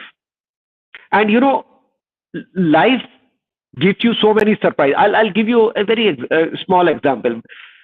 When we were going for this Tololing attack, what I realized, since 2 attacks were failed, right? Obviously, there was a kind of, my Jawans were not very motivated. They didn't know how they will get the victory, enemy sitting on the top. Everything was going against us. And in this kind of situation, when we make an attack, officers stay in middle, and your Jawans goes on to the, front, center, and back. And officers' responsibility is to ensure that, everything has been coordinated. But that's in a training. This was a difficult situation. So then we changed the scenario. And we told not only me, some of us young officer and others name also you, I'm sure you must be hearing. So we told our Jawans that, in training, officers stay in middle just for command and control. That's a siklai, that's the learning, that's the training we have got. But this is not a training, this is a real war. Now we make a choice that in this situation, we will lead from the front. So we always say action speaks louder than word. You can give them a lot of motivational lecture and you say a lot of things, but rather than just saying that in this attack, I will lead from the front, and if first enemy bullet will come, that will hit me rather than to any one of my troop. I do not know what will be the outcome of this battle, right? But since we have won this Kesariya Bana, we cannot come back. And first bullet, if comes from enemy side, this will hit me rather than my Jawan. That brings so much of motivation in them that, they see leader really leading the way in a difficult situation. So some of you need to ensure that when you are, working in your businesses, you are really leading it by your action and not just by saying. So that's, you are not politician, right? You have to, you are a leader, I believe, and being a leader, you have to lead it with your action and not with your words. And another thing, when just to talk about the kind of think out of the box, when we reached over Tolole, we as a commando team were able to reach there. We kind of there was a lot of fight and all, but then there was so much of war footing, fighting, and kind of so much of ammunition and firing from Pakistan that our enforcement was not able to come. So we were commando troops who were continuously fighting for 2 days. We were having like around 40 kg on our back, and then we realized that we did not eat anything because we thought once we'll reach there, our reinforcement will come and then we will have enough to eat. But we realized for 2 days, our reinforcement was cut because of massive fire. And after fighting for 2 years, we had nothing to eat. We were, many of our Jawans were feeling weak. They were continuously fighting and marching in this kind of situation and not eaten or drank anything for the last 2 days. And then we were thinking, what to do.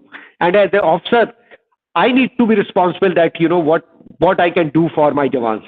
And we realized since enemy was staying here, they must be having something to eat. And we realized on the other peak in the valley, there was an enemy kitchen. And 2 of us, without kind of, risking and without caring for much of our life, we have gone inside because we decided it's better to go for it and eat rather than, die without any food and all, because we were not sure when our reinforcement will reach. Luckily, once we reached there, Pakistanis were very sure of their victory. They have made halwa, they have made kind of, a lot of dry fruits, and they were planning for this kind of, celebration after this. And then there's a saying that "Dane dane pe likha hai khane wale ka naam." So we got everything, we given it to our Jawan, and we could survive for another 3 days by the time our reinforcement reached there. So that's a kind of, you don't need to kind of, lose your cool or your sense of mind and look for opportunity in every situation. I think I already covered this process of success. Process of success, I just want to repeat, your struggle, your risk, your failure is a part of your success. If you are getting a success without this, you may not be able to sustain it. So if you are facing issues while building your business, while working on some idea, be happy about it because that's a part of the process. And that's a learning which will stand you in a good shape when you reach at the top. So never get demotivated by if there is a struggle in your way, if there are risks, if there are failure. They are all part of the success. And all those who say who got the success without anything, I think they may be lying or they may be just plain lucky, but they can't stay on top. That's for sure. So very important thing is when going get tough, tough get going. So I think that's a mantra. If you keep it in mind, you will go through all these kind of situation in a much better way. It may be this pandemic or any tough situation which you may face in your life. Always remember that tough time should make you more tougher. So if you are tough, don't worry, keep get going. And these going through this tough situation will give you so much of confidence. Whenever I have got a tough situation, I always think of Kargil war that, we were able to achieve victory. We were able to achieve something which was nearly impossible because we have not given up. So that will, and when you will go through this situation, you will come out of this. You may be facing a lot of issue in this pandemic situation.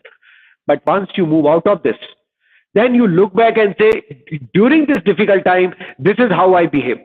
And that's the true mark of a man, that, how do you behave? How do you deal with people? How do you build yourself in a difficult situation? So I think, as I say, I want to keep some time for your question answer. My just some question to you, and this is, I don't want answer. This is just for yourself. You need to think.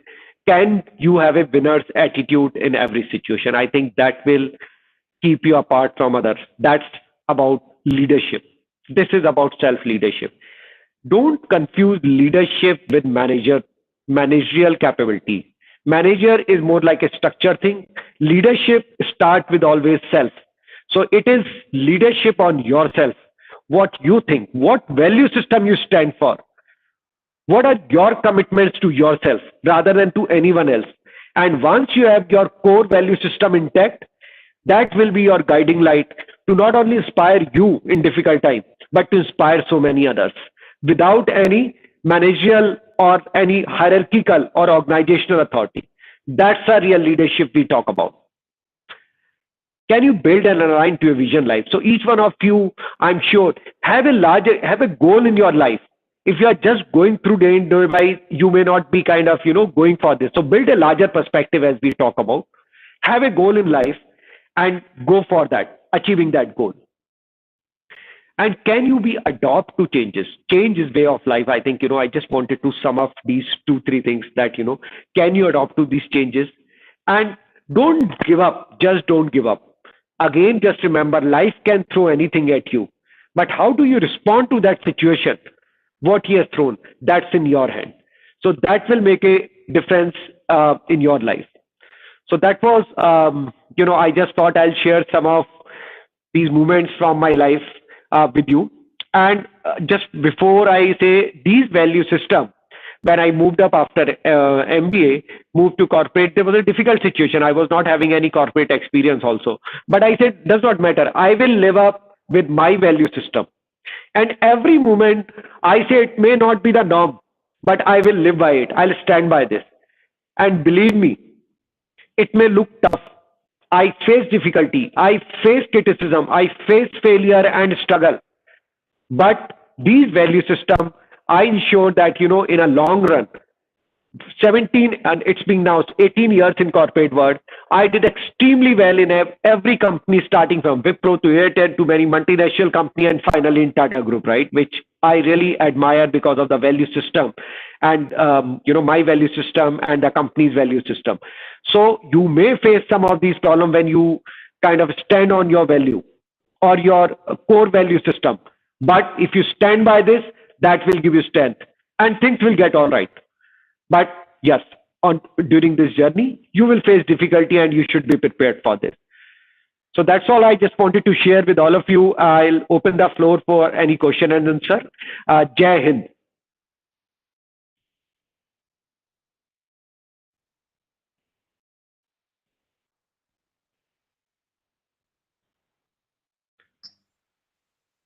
Can you hear me? Yeah.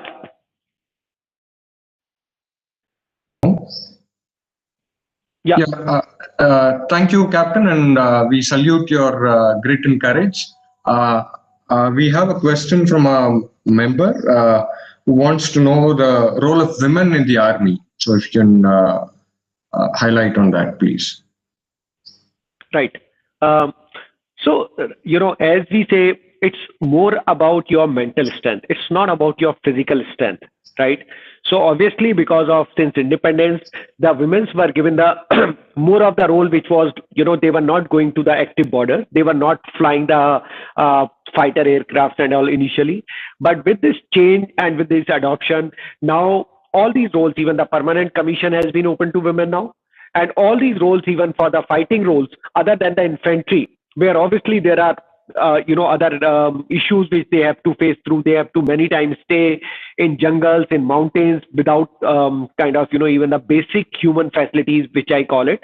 But I think it's very important that, both contribute for the success of the nation and for the honor of the nation. So women are given all the roles. And this is one more important thing I want to talk about. They were always playing a very important role. So when I was fighting in the war, I was just married for 1 month before. I was married just 1 month before, and a lady whose husband is fighting there just 1 month after marriage. It's a difficult position. I know I'm fighting for my country. I'm totally passionate, motivated, but just think of a lady who is fighting on that front. And not only fighting, there is a AVA, there is an organization which is called AVA, which is run by army, wives. There they support all these family, all the soldiers who are fighting. So they are the real army behind the army. So they provide that strength, and I think that's a very, very important. If you see the part of the overall army life, ladies play a very important role. They ensure that families stay together. they stay encouraged, so that man can go and fight in the border and not worried about his family, what's happening to his family, what's happening to his children. They take care of this, and it's a larger family system. It's like a clan which work together. So they play a very important role. They may not be seen in the front so many times, but they are the real strength behind us. Yeah, thank you. Next question from Mr. Nirmal. So, what does our nation need to do to build this level of passion and commitment with the common citizen? So I think a very important thing is that, in army, why we are able to build so much of passion? Because everyone is told that it's not what you talk which is more important, it is your action which are more important. Second, we have got a larger cause in our mind, in our heart, that, somebody, so everyone need to understand that freedom which we are enjoying for last 70 years, that freedom is not free. Somebody is paying for this freedom with his blood. So somebody who is fighting with the enemy so that you can sleep at night. So that freedom is not free. But who will be the one who will make that sacrifice, right? So that's the kind of question you need to ask. And if you are really motivated and passionate, I'm saying a group of people do come forward, they do take this. But as I told, even if we take 10% of this, we are really, passionate if we want to make India a very strong economy, if we want to really make India a very strong nation, not only, military-wise, but economically, socially, ethically. Then what is my role as a citizen? If we just think that and just do our duty, I think, that commitment will come. So always think of a cause which is larger than you. We always think about ourselves, what is my salary? What is in it for me? But when you start asking that what I'm giving back to society, what I'm giving back to country, I think, that motivation and that alignment will come. Yeah, in continuation with Mr. Nirmal's question, my question will be, why do we start this as a common man? At what age or when do you feel it appropriate so that the citizens get the feel of the people fighting for them at difficult situations? So I think, up to say 7th, 8th, 9th, this is the stage when you are children. But I think by the time we cross 10th, 11th, we start getting these understanding that what we need to do for society. So I'm saying any age is a good age to realize this, that, it's not only it is not only about my right. In India, we always talk about right. This is my right as a citizen. I can talk anything. I can throw anything on road, right? But then we need to think about our responsibility to this nation. So slowly this is happening that I'm very happy to, when I interact with the young people, young professional, I feel extremely delighted because the kind of commitment and that sense of responsibility which is coming back is extremely good. They may be more open, they may be more vocal about what they really want to say, but that deep under, I see that sense of responsibility where it does not matter that you are fighting on the front or you are an engineer, you are contributing in the technical expertise of a nation or a society, or you are doing something financial. It does not matter what you are doing. But key thing is, and underlying thing is, are you committed to give something back to society, to your nation, to your community? I think that will make so much of a difference. Yeah, thank you, sir. The next question is from Mr. Arunachalam. What will be your opinion on the India-China standoff? How can India overcome this situation successfully? So just don't worry. Till the time Indian Army is there, you don't need to think that, you can sleep without any worry, because we will ensure that, our countrymen have this freedom till the time Indian Army is obviously the last defense of the state. But till now, we have faced every situation, whatever, despite issues of equipment, like Kargil, we were not having equipment. We were having all the disadvantage with us. But still, that army has not let down anyone, our countrymen. So just don't worry, we'll go through this. So China is obviously, in my view, and I was just having another strategic discussion on the Indo-Chinese relation also. So China, China just wanted to throw his bait just to say that, they are a regional power here. And with Pakistan and China developing a close bond, they just wanted to kind of, put India down, saying that, you can be sandwiched from two sides. But I think, the way we responded, and we told them that, Indian army is ready to face such situation, right? They were not thinking that we will be staying in Galwan Valley during this winter with so much of troops, because it's really difficult. Temperature, as I talked about, it goes up to minus 30 degrees. It's very difficult to even breathe if you really, go and Google the kind of situation now army. But within 2 months, we have made bunkers, and now Indian army is staying there. And on the other side, Chinese army were not able to stay in that kind of thing, and they have already withdrawn half of their army. So it does not matter that, China has got a numerical superiority in terms of equipment and in terms of thing. Indian army is one of the best army in the world in terms of their material, in terms of their willpower, in terms of not giving back in any chances. And I assure you on their behalf that, this nation will always stay safe, and you can sleep, and our freedom will always be intact. Yeah. Thanks for that answer. Next question from Mr. Jay Prashant. He wants to know whether making joining the army compulsory, like countries in Israel, required for a country like India. Your views on that? So I think that's a very good way of bringing a lot of discipline and lot of value system into the young. So many countries, they plan to, even in Singapore, it's there. So what they do, they say just, once you suppose complete your 12th, it's important that you serve in army for a year. One is, in some of these countries, obviously, there are not so many people who want to go for this kind of thing. India, we do not have dearth, and there are enough guys who, in fact, before joining army, I was in Delhi College of Engineering. But for me, it was just a matter that the day I got through NDA SSB selection board, without even thinking twice, I just moved out from that college, right? So for me, it was very clear that I have to join that. But my view is, my personal view, if we just make it for 1 year, and there is an option of TA also, where you are doing your work, whatever you are doing, you may be part of a business, you may be part of any organization, you can still serve in army. So you have to serve for 1 month, and you will be given the rank and everything, right? So that's another way. But if we make it compulsory for 1 year, I think that will bring a lot of value system, a lot of discipline, which will help you in the very long run. Whatever you do, you make business, you join some organization, but just that will make a difference. Yeah.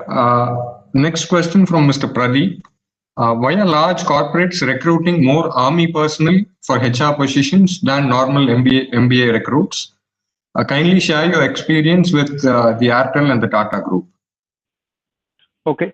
So first question, why they are sharing, kind of recruiting some of these army officers? Because one is the bookish knowledge, which is obviously important. You need to understand the framework. You need to do this thing. In fact, after leaving army, I was very sure that I want to, before entering corporate, I need to do it properly. So that's why I kind of, written the exam for IIMs, FMS and all. So I got through, I'm Lucknow, I'm Bangalore and FMS Delhi. My treatment was going on. So I did my full-time MBA from FMS Delhi, because I think it's important that you get this kind of thing.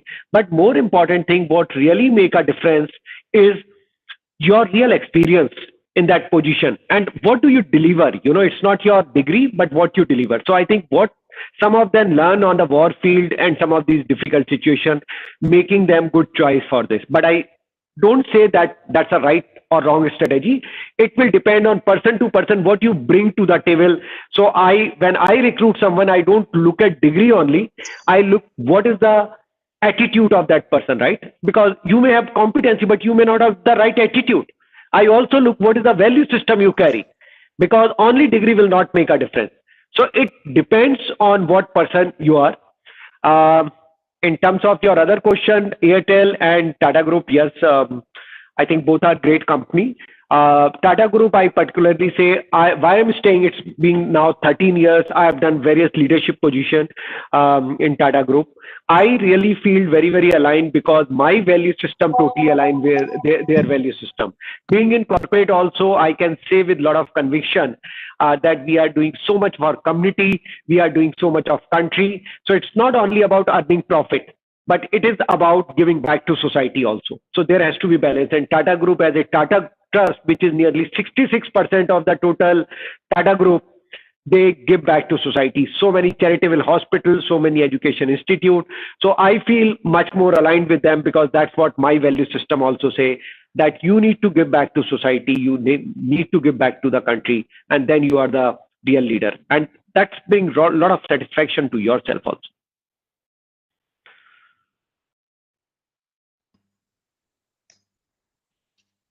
Yeah, thanks a lot again, Captain, for patiently answering our questions and drawing a very good parallel between warfare and the current situation.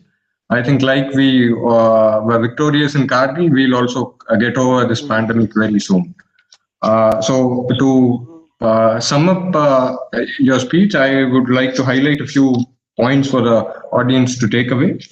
So I just want to say that, all those who, want to ask some question and are not able to get it, I have just given my email ID. It is akhi01gen@gmail.com. Please feel free to write to me. In fact, I can give you my number. I don't worry, but maybe we call me on weekend because weekdays I'm extremely busy with my kind of thing. But I will be happy to guide, my young professional from this country, and so which I am so proud of. So feel free to do that, and you will get all the information. Just Google Captain Akhilesh Saxena or inspiringmantra.com, which is one initiative I run just to inspire everyone in the society, right? So maybe I'll just give the thing also. By the time you can just continue. I'm just giving this so that if somebody is not kind of able to ask me question or something, you can do that. Yeah, go ahead. Yeah, thanks for sharing your email ID. I think you've already inspired a lot of youth because we have Yuva, that is the college students joining in. So I think you'll have a lot of queries to answer because a lot of youngsters are tuned in to this speech of yours. So one point that I would like to again recode from your presentation is that you've given a new phrase for leadership. You've said if your actions inspire others to dream more, learn more, do more, and become more, you are a leader. So I think that probably sums it up for us. Yeah. Thank you for that quote, and that is very inspiring. And another point is to take ownership and to dream big, and also look at opportunities in difficult situations.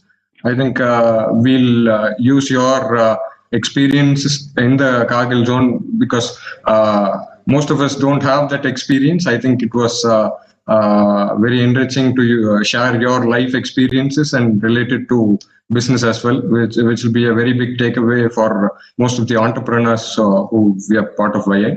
And another thing is YA has 3 pillars, that is youth leadership, thought leadership, and nation building. I think you've touched upon all 3. So all the 3 pillars of YA were touched upon, and I think it was a great inspiring session for all of us here. And the final quote will be to don't give up, and thank you for that. Jai Hind. Thank you. Jai Hind, everyone. Thank you. Over to Vaishnavi for the next item. Next. So that was truly an inspiration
So we would like to thank RKGE for coming forward and supporting our annual learning conclave, the X Factor. And our previous session, Ms. Captain Akhilesh Sasena, was truly an inspiring and motivation talk of a man with sheer grit, commitment, and passion. So moving on to the next session, I invite Abhishek, learning team co-member, to introduce our next speaker. So moving forward, we have someone who needs no introduction, an Indian physician turned leadership consultant, mythologist, author, and communicator, Mr.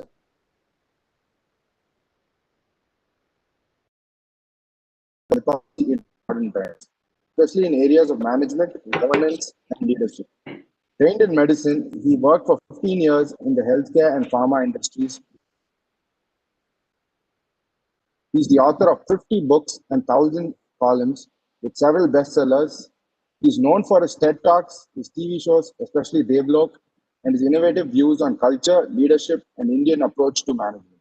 Mr. Devdutt Patnaik was born and brought up in Mumbai. He graduated in medicine from Grant Medical College and subsequently did a course in comparative mythology from Mumbai University. It was in the year 1997 when his first book, Shiva, an introduction, was published. Further, Mr. Devdutt Patnaik was a speaker at the first ever TEDx conference that was held in India in the year 2009. Mr. Patnaik believes that leadership is about paying attention to others and enabling people not to mimic or pretend, but to be genuine and authentic about their fears. In 2014, Mr. Patnaik was listed in the top category of best-selling Indian authors. His book, Devlok, was one of the best-selling books of the year 2016. Forbes India had ranked Mr. Patnaik among the top 100 celebrities of India in 2016. Mr. Patnaik, we thank you for agreeing to be a part of X Factor 2020, sir. Shakti, you can play the introductory video.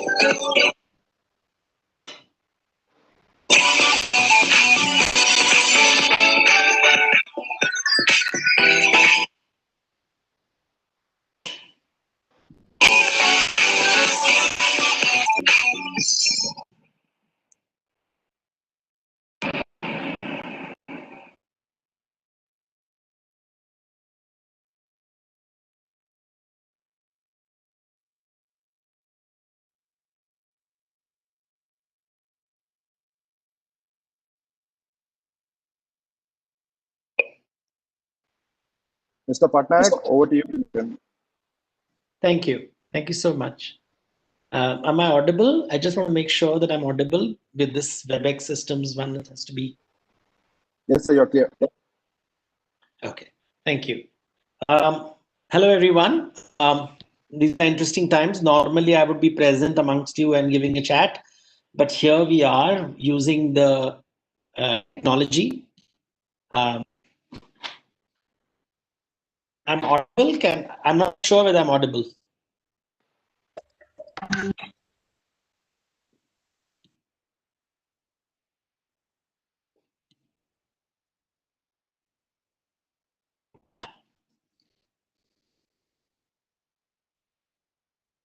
All good?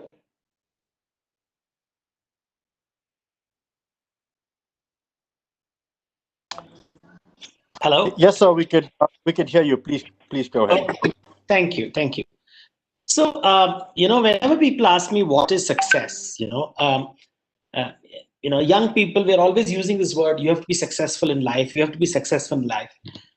What does it exactly mean? And that's something that I try to understand using the lens of mythology, right? So let's look at the gods. When you read Indian mythology, what is the big lesson that you learn about in terms of what is success? What is success? Is success having more money than other people? Is success having more power than other people? Is success having more knowledge than other people? What is success? When you read about leadership, concept of leadership really comes to us from the Bible. It speaks of men who handle situations and take people along with them. So, for example, you have during the Great Flood, when the Great Flood happens, the whole world is submerged in water.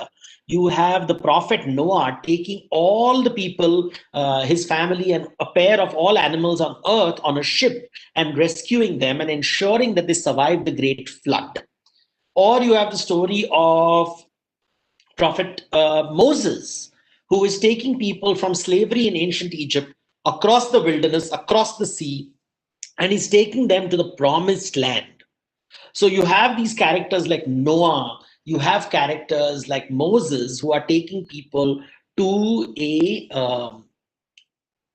promised land, to a great land, to a place where they are, where they have respect, where they have dignity. So it's a journey from point A to point B. And usually the leader is someone who takes you from a situation which is not so good to a situation which is good.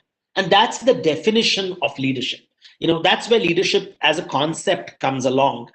Now, in Indian stories, we don't find such stories. These stories of a leader who leads you from point A to point B, who has followers taking you from point A to point B, is not found in Indian scriptures. So the Indian scriptures look at success, look at leadership very, very differently. The concept of success is very different. And this difference comes from the way we look at the world. And Indian mythology begins by looking at nature. And when you look at nature, that is Prakriti, when you look at nature, how do you define what is success? So when you look around you, you look at plants, you look at animals, you look at birds, you look at rivers, you look at mountains. How do you look at success when you look at nature? For that, you have to understand a fundamental concept. And this is where Indian philosophy comes in. Indian philosophy first asks the question, what is life? Is a rock alive? Is a river alive? Is a mountain alive? Is a plant alive? And what is the distinguishing feature of a living organism? Because the word success is usually attributed to living organism. It's a successful life. So what is life? What is Jeeva? What does it mean to be alive? The fundamental difference between a living organism and a non-living thing is the first question. What makes a rock a non-living thing and a plant a living organism? Is the question you have to ask. It is only when you ask this one fundamental question that you understand, you can talk about success. What differentiates a thing from a creature? And the one word, like for example, when you studying physics or you're studying chemistry, and then you study biology, biology is about living organisms.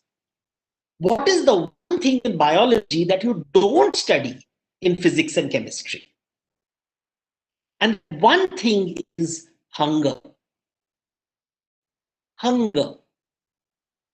A living organism is hungry because it wants to stay alive. It has an experience of life and it wants to stay alive. And therefore it seeks food. The plants, look at plants. Why do plants have leaves? They have leaves because they want to convert sunlight into food. Why do they have roots? So that they can get nutrients from the soil and water from the soil and convert it into food. Rocks don't seek life. They're not hungry for food.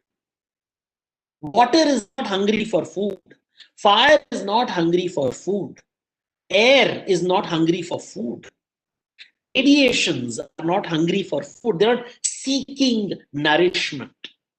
When we use the word elements, in Sanskrit, the word for it would be Mahabhuta. Mahabhuta or Ajiva in Jainism. Not alive. They're not alive. They're not seeking food. But plants and animals are constantly seeking food. The dog is seeking food. The cat is seeking food. The lion is seeking food, the deer is seeking food, the horse is seeking food, the birds are seeking food, the serpents are seeking food, the lizard is seeking food. So the fundamental difference, when we talk about life, we are talking about living organisms. And when we are talking about living organisms, we are talking about food. And this is a fundamental Indian idea. When you read the Rig Veda, the Rig Veda is not as complicated as people make it out to be. You can just Google it, you'll find some of the translations of the Rig Veda. Wikipedia has a large number of the translations of Rig Veda. It's not as people want to make it exotic and it is like, oh, Sanskrit and it is magic and all that. Nothing. There are 1,000 poetries which are classified in 10 chapters in the Rig Veda. And most of them, 60% to 70% of these poetries are praise. They're calling the Devatas, and specifically Indra is being called on earth to partake of an offering. You want to give Indra something. You want to feed Indra. You want to give him a swaha of som. He likes to drink som, which means he's thirsty. Why would you want to drink something if you are not thirsty? You want something. When you get something, when you give Indra Soma, in happiness, in exchange, he gives you whatever you want in life.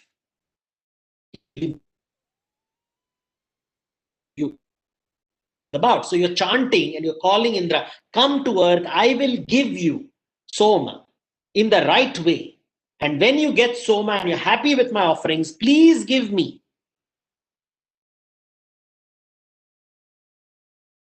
horses, give me cows, give me a good harvest, give me health, give me happiness. So what you are doing is you're looking at hunger. When you have hunger and somebody satisfies that hunger, you feel happy. So when you say, I want success, it means you are hungry for something. And when that hunger is satisfied, you feel successful.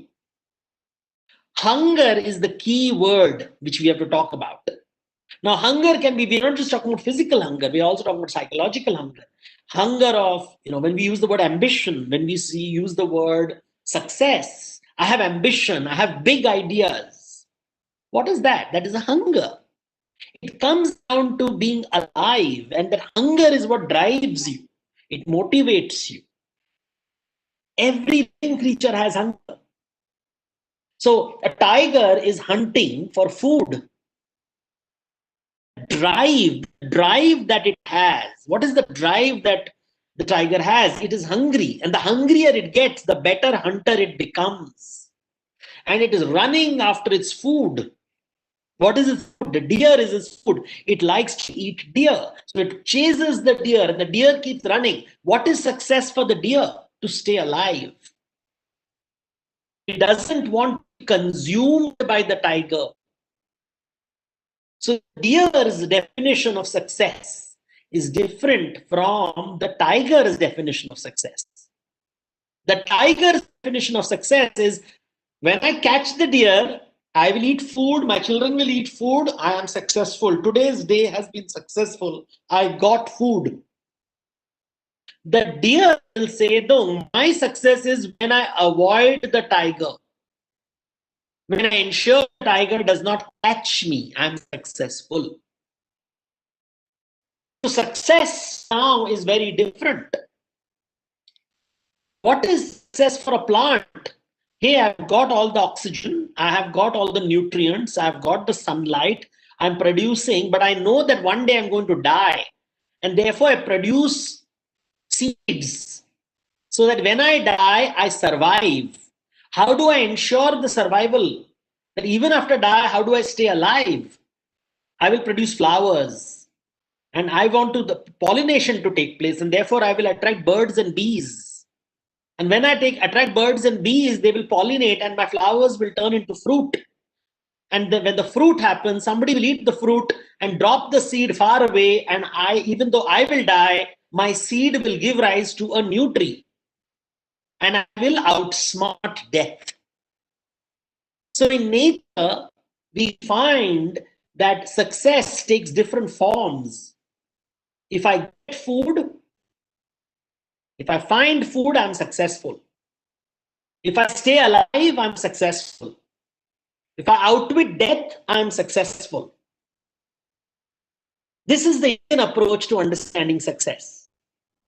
Very different. It is not about defeating enemies.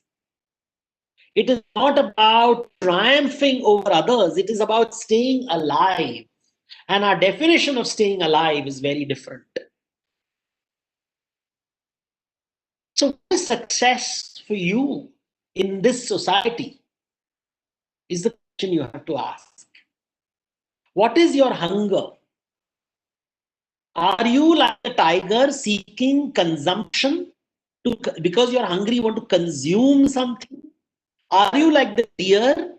I don't want to be consumed by someone else. Or is your definition of success like a plant says that, you know what, even when I die, I want to be remembered. I want to leave behind seeds that will transform into fruits that will satisfy. Other people will remember me. You want to create a legacy. So definition of success changes with every person. There is no one definition.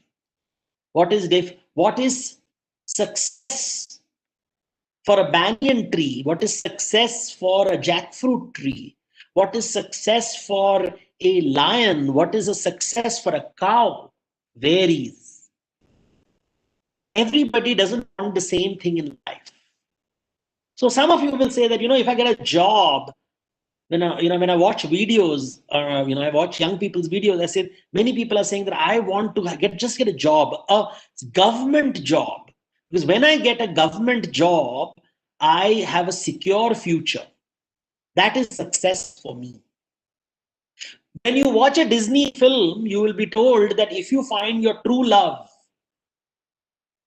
one true love, if you get one person who loves you truly, then you are successful. So all Disney movies will tell the ultimate aim of life is to find one true love. And if you find someone who loves you, then you are successful. When you watch superhero movies, you will say you're successful when you save the world. I want to save the world. I want to save the whole world. And when I save the whole world, I am successful. So definition of success for a farmer is very different. A definition of success for a soldier is very different. For a businessman is very different. For a service provider is very different. Every positive. Some people will say, if I have a family, I'll be successful. Some people will say, if I have a job, I'll be successful. Some people will say, if I become the richest man in the world, I'm successful. Some people will say, if I create a new technology, I'll be successful. Our definitions vary. In mythology, when you talk about success, we talk about, when I am in success, what do you feel? You feel like you are in heaven. In the place to be. Indian mythology has 3 heavens. Not 1, but 3. One is called Svargaloka. The second is called Kailasa. The third is called Vaikuntha. So there is Indra's heaven. There is Shiva's heaven.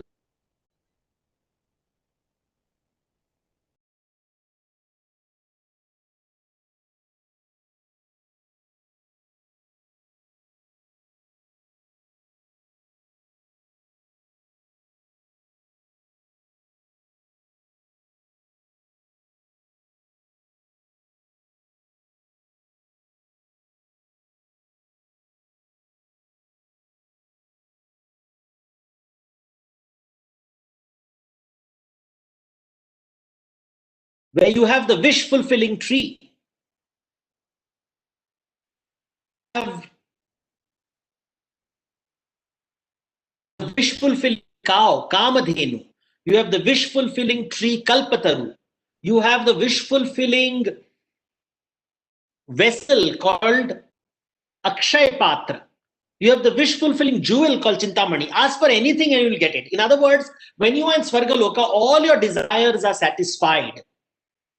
So heaven is a place where all that you want will be satisfied. All that you desire will be fulfilled. That is Svargaloka. So you ask yourself, do you want to be an Indra where all your desires are fulfilled? So all your desires, that's how Indra is described. Indra's heaven is full of wonderful things. But the problem with Indra's Svarga is that he's constantly fighting. He's constantly fighting the Asuras. The Asuras constantly want what he has. They're constantly at the door of his house. They're surrounding Svarga. Different Asuras are coming and attacking him again and again because they want what he has. So Indra's Svarga is very prosperous. It has a lot of wealth and success. But there is no peace of mind. It's highly successful, but there is no peace of mind. He has everything that he desires, but he's always afraid somebody will steal what he has. They'll take away what he desires. Everything that he has will one day go away. That is Indraloka, Svargaloka. Everything that he has will one day go away.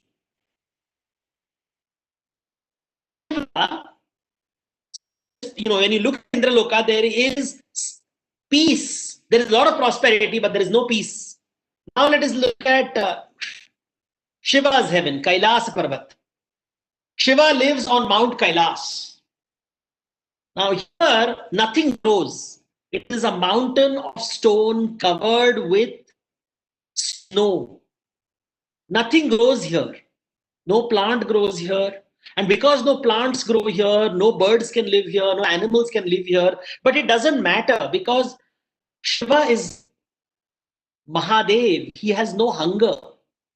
Remember, I told you in Rig Veda, you call the Devas to eat food because they are hungry. But Shiva is Mahadeva. He is not hungry. He wants nothing. He desires nothing. He expects nothing. He has no ambitions. He has nothing. He doesn't want anything in life. He's covered with ash. He wears tiger skin. He doesn't want anything. He is at peace. So no prosperity in Kailasa. There is no wealth, but he has no desires. He's at complete what is called Satchidanand. He's at bliss. He's tranquil. He's very happy. So you have to ask yourself, what is success? Is success being like Indra, who has all the prosperity in the world but no peace of mind? Or is it being like Shiva, who has no prosperity? Nothing. He has nothing. But he's at peace. He's tranquil. He has no desires. He's completely happy. He's transcendental. Which is the heaven that you want? Indra's heaven, where all your desires are fulfilled. Shiva's heaven, where you have no desires. You've conquered your desires. You have risen above all desires. So you see a very big difference. And then you have Vishnu's heaven. Vishnu's heaven is a third kind of heaven, a very, very different heaven. It's called Vaikuntha. It is the ocean of milk. And Vishnu is associated with avatars. Vishnu takes many forms. So sometimes he's lying on a snake, serpent, lying down like Narayana. Sometimes he's riding an eagle with his 4 hands, solving problems and establishing dharma on earth. And he takes various forms. Sometimes he's a fish, sometimes he's a boar, sometimes he's a turtle, sometimes he's a man-lion, sometimes he's a king, sometimes he's a cowherd, sometimes he's a warrior, sometimes he's a charioteer. He takes the form of different forms, trying to solve many problems on earth. And you ask yourself, what is Vishnu looking for? And Vishnu says, you know what? I am trying to solve other people's problems. I am not hungry, but I'm trying to help other people resolve their hunger. I'm enabling other people to solve their problems. I am not hungry, but I want to provide food for others. I want to provide food for others. Question is what? So look at Vishnu's approach. Vishnu says, I'm not hungry, so I'm at peace.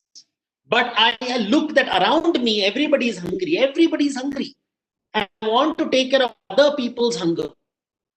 I want to create opportunities for other people. I want to help other people resolve their issues. And that is why I take avatars. I take various forms. I descend on earth taking various forms and I solve their problems. You realize that this is a very different approach to life. This approach says it is not about my hunger, it is about other people's hunger. And you have to ask yourself, is that approach you want in life to be successful? Do you want to satisfy your hunger? Do you want to rise above your own desires? Or do you want to satisfy other people's desires? So there's the Indra approach, there is the Shiva approach, and then there is the Vishnu approach. In amongst these three, which is the leadership approach, Indra is not thinking of others. Shiva is also not thinking of others. He's like, I must.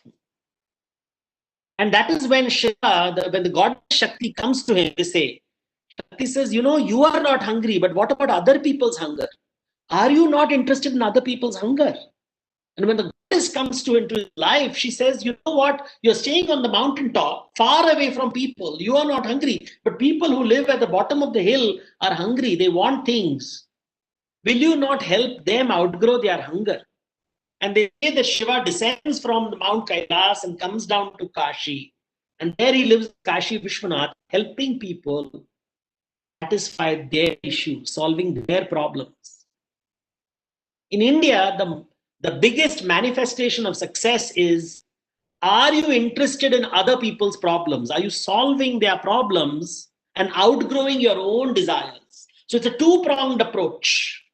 It is not about satisfying your hunger. It is about finding satisfaction in helping other people satisfy their hunger. The other person plays a very important role. You must have heard of this framework, dharma, artha, kama, moksha. And dharma, artha, kama, moksha can be understood from the point of view of hunger, from the point of view of desire, from the point of view of ambition. Is Dharma Shastra, Artha Shastra, Kama Shastra, and then your Moksha Shastra. Artha Shastra is about generating wealth. So I generate wealth. Kama Shastra is about consuming wealth, enjoying wealth, having a good time. So all living creatures generate wealth and consume wealth. So that is Artha Shastra and Kama Shastra. Artha Shastra is to generate wealth. Kama Shastra is to enjoy wealth. So when you work hard and you generate wealth, you'll say, hey, I have done Artha Shastra. I have generated a lot of wealth. I have generated a lot of power. And Kama Shastra is when you enjoy that wealth. When you enjoy that wealth, then it is Kama Shastra. You enjoy it. But Dharma Shastra is when you use that wealth for other people's benefit. In the traditional Vedic model, they will say, you have to do 5 types of yajnas. You have to give food to yourself. This is the way you will take it. You'll see all these pujas they will do. First, you feed yourself. Then you feed your family members. You turn your right hand towards your heart and you feed your family members. You remember your ancestors by doing this, Pitra Rin. You remember your ancestors. You don't forget the past. So this is present. This is the future, your next generation. This is the previous generation. You pour in front, you give it to the gods. You give it to the sun, you give it to the moon, give it to plants. These are the gods. And finally, you put food in the palm of the hand and give it to the animals. So you have to feed yourself, you have to feed your family, you have to remember your past, you have to feed plants, you have to feed animals, you have to feed everybody else around you. You are not living in isolation. You live as part of a community. A grahastha jiva is to satisfy other people's hunger. So it's not what success is when you feed others. So look at a tree. A tree has leaves to feed itself, but it produces fruits to feed others. Are you like a tree feeding yourself? Then that is Artha Shastra, Kama Shastra. But you produce fruits, that is Dharma Shastra for others. And you can only feed others when you have outgrown your hunger. Moksha Shastra. You outgrow your hunger. So Kama Shastra is very Indra. That is why Indra is associated with the Apsaras and the Gandharvas. He's enjoying himself. Dharma Shastra is associated with Vishnu, he's feeding others. And Moksha Shastra is associated with Shiva, outgrowing his hunger. Because if as long as you're consumed by your own hunger, you will never think of other people. You never think of other people. You're consumed by your own needs, your own desires, your own aspirations. Therefore, define how you look at success. Whose hunger are you interested in? Are you interested in your own hunger? Are you interested in other people's hunger? Whose hunger do you want to satisfy? Is it only about a family or a larger group of people? When you start a business, who are you interested about? When people use words like, there has to be Ram Rajya. What is the definition of Ram Rajya? Ram Rajya is a place. Ram Rajya is associated with Vishnu. And wherever Vishnu is, Lakshmi has to come. If Lakshmi does not come into your life, so the Ram Rajya is a place where you bring in wealth, you attract wealth towards you. If there is no prosperity, there is no Ram Rajya. The key performance indicator for Ram Rajya is wealth generation. Do you generate wealth? Are people living in your kingdom living successful lives? You must have heard this word, Mangalya. A lot of the weddings keep using the word Mangalya, Mangalya. Mangalya means the arrival of Lakshmi, because when Lakshmi comes, there is prosperity for everyone. Labha is profit. Shubha Labh is profit for everyone.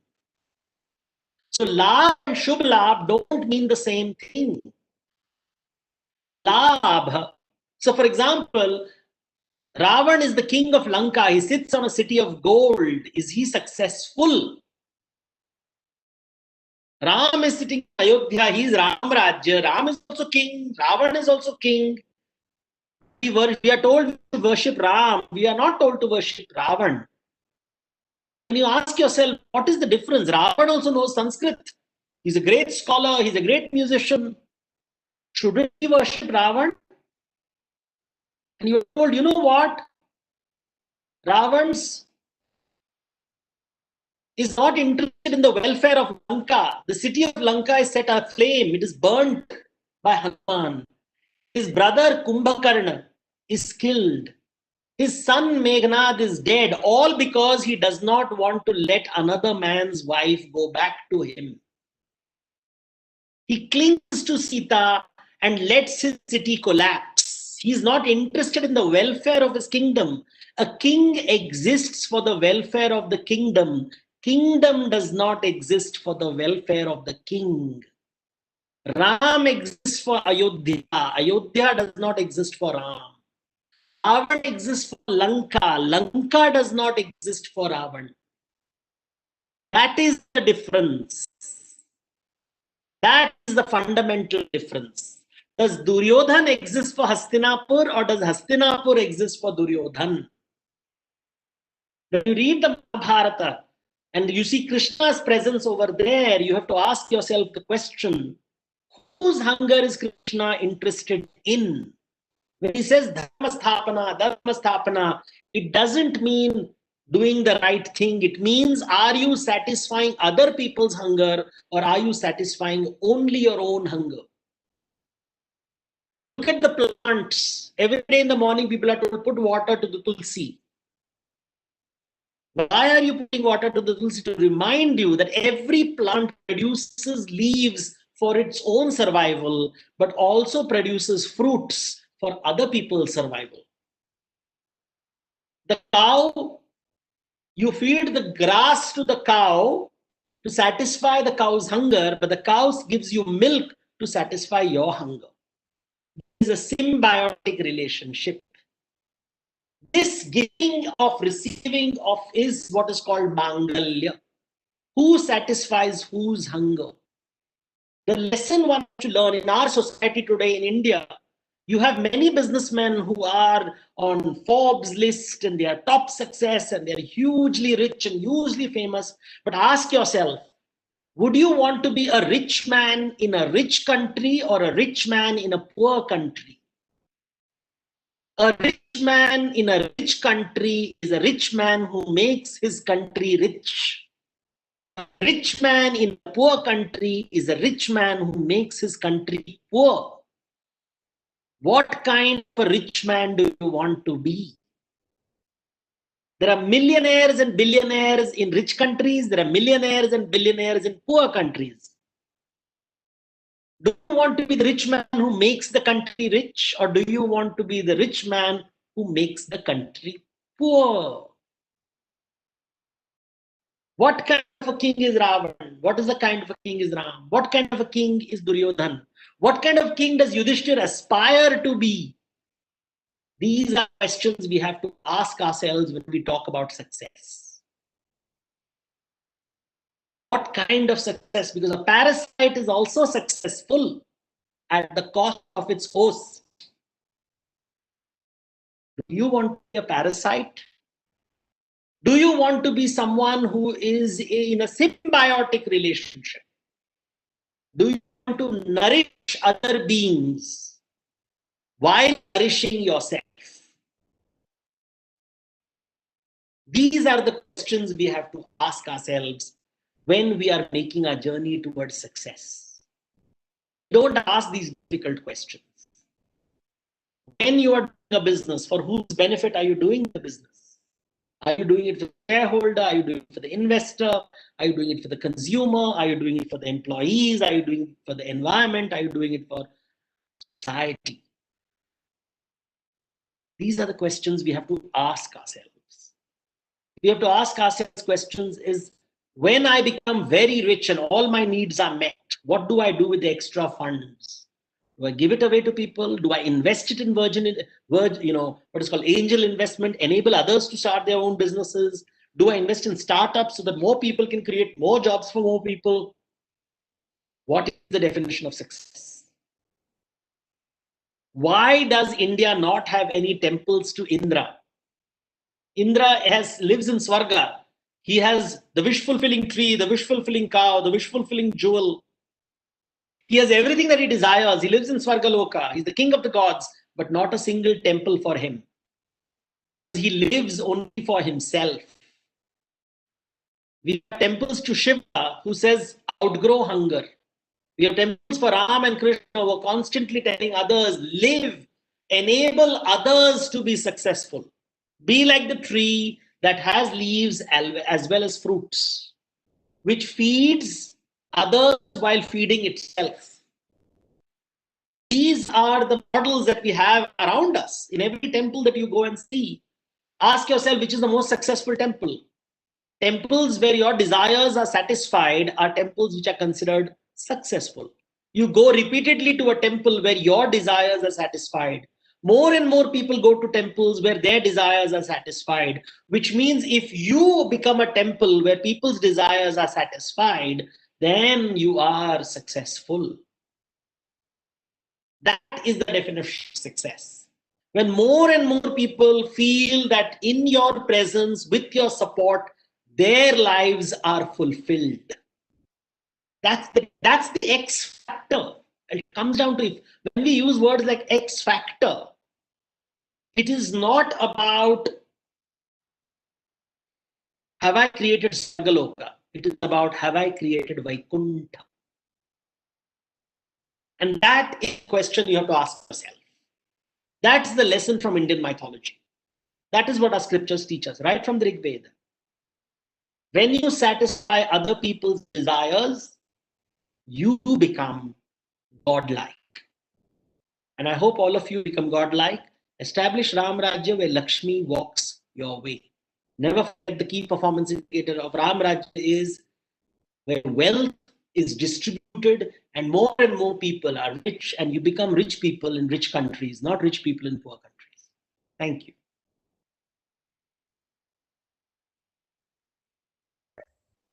Thank you, sir. That was amazing, great session. So I'm going to ask a few questions from, in case there is any questions that have come. If not, Oh, we do have a question from A. Chandrasekhar. So Chandrasekhar asked that you told that Yudhishthira aspires to be a good king, but in the Mahabharata they accept him as the universal king and he rules his kingdom properly. So I think he's trying to ask, is that true? Well, now these you should be careful about what you read in the Mahabharata, because every king is successful. If you read the Ravana is also considered to be a great and successful king according to people. Look at data. What is the story is telling you? So when Yudhishthira was very, very successful, what did he do? He gambled his kingdom away in a gambling match. So imagine you go to casino and you gamble your company away. Is your company your property to gamble away? Does a kingdom belong to a king? Is the kingdom the property of a king to be gambled away? That is the question we have to ask ourselves. When Yudhishthira was successful, he did not use his privileged and entitled position. He instead became pompous and was full of so much of pride that he gambled his own kingdom away. And therefore, in Vanavas, he's given lots of lessons. For example, one of the lessons he's given in Virata Parva, in the 13th year, he becomes a servant of a king. And he's told how the privileged and entitled people treat servants. So in the 13th, what is called Agyatavas, the entire Pandavas, all of them become servants. Draupadi becomes a hairdresser, Bhima becomes a cook, Arjuna becomes a dance teacher, Yudhishthira becomes a playmate. He's as if playing video games with a king. He's reduced to becoming a servant, and they're all abused. Draupadi is abused. Yudhishthira is slapped. So there is a lot of abuse happening to them, and they are learning what happens to people in positions where they have no power, and not being told that Krishna is telling them that, you know what, when people don't have power, those who have power often treat people without power very badly. So the whole Mahabharata is not about universal king. What does universal king mean? What does it mean? Because we always think in terms of being an alpha. In animal kingdom, there is an alpha. He's the big bully and he controls everybody. Is that success, to be the big bully, which everyone is afraid of you? Because trust me, I know for a fact that most people think successful people is when everybody else is afraid of you. Success for you is when everybody is afraid of you, or is success when everybody is energized by you? Most I have met belong to the first category. They want everybody to be afraid of them. That is why they always surround themselves with security guards, 10, 20, 30, 40, because everybody wants to kill them. If they are loved, then you don't need security guards. They don't need anyone, because nobody wants to kill you, because everybody loves you, everybody adores you. So we have to ask ourselves, was Yudhishthira a loved king?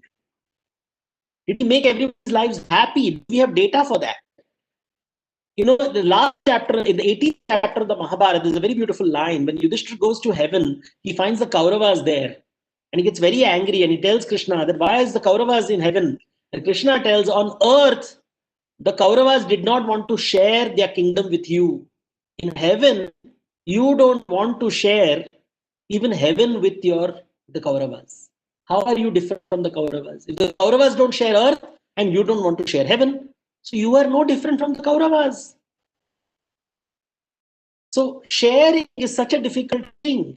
So look at Ramayana and Mahabharata not as a success story because he defeated his enemies. That is not the definition of success. That's the definition of a bully.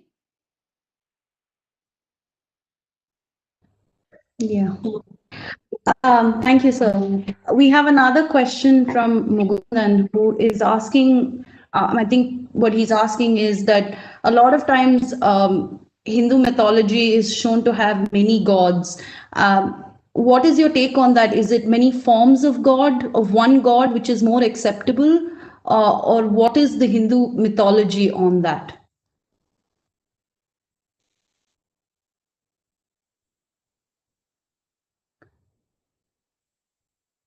I think we've lost you.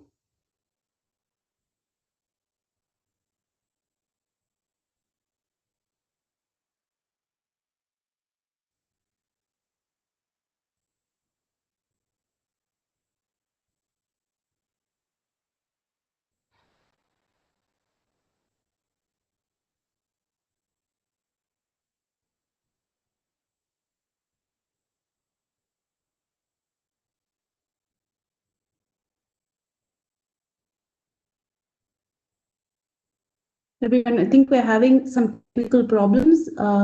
Please wait while we sort this out.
Hi everyone, I think Mr. Devdutt is trying to reconnect, so please bear with us while we're doing this.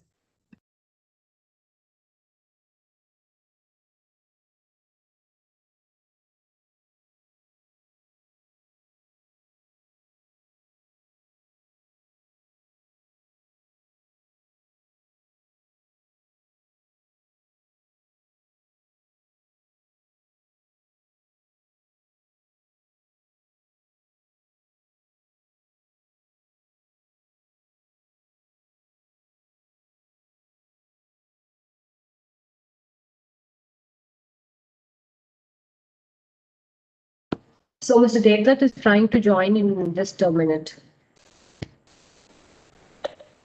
Thank you, Vash.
Hello.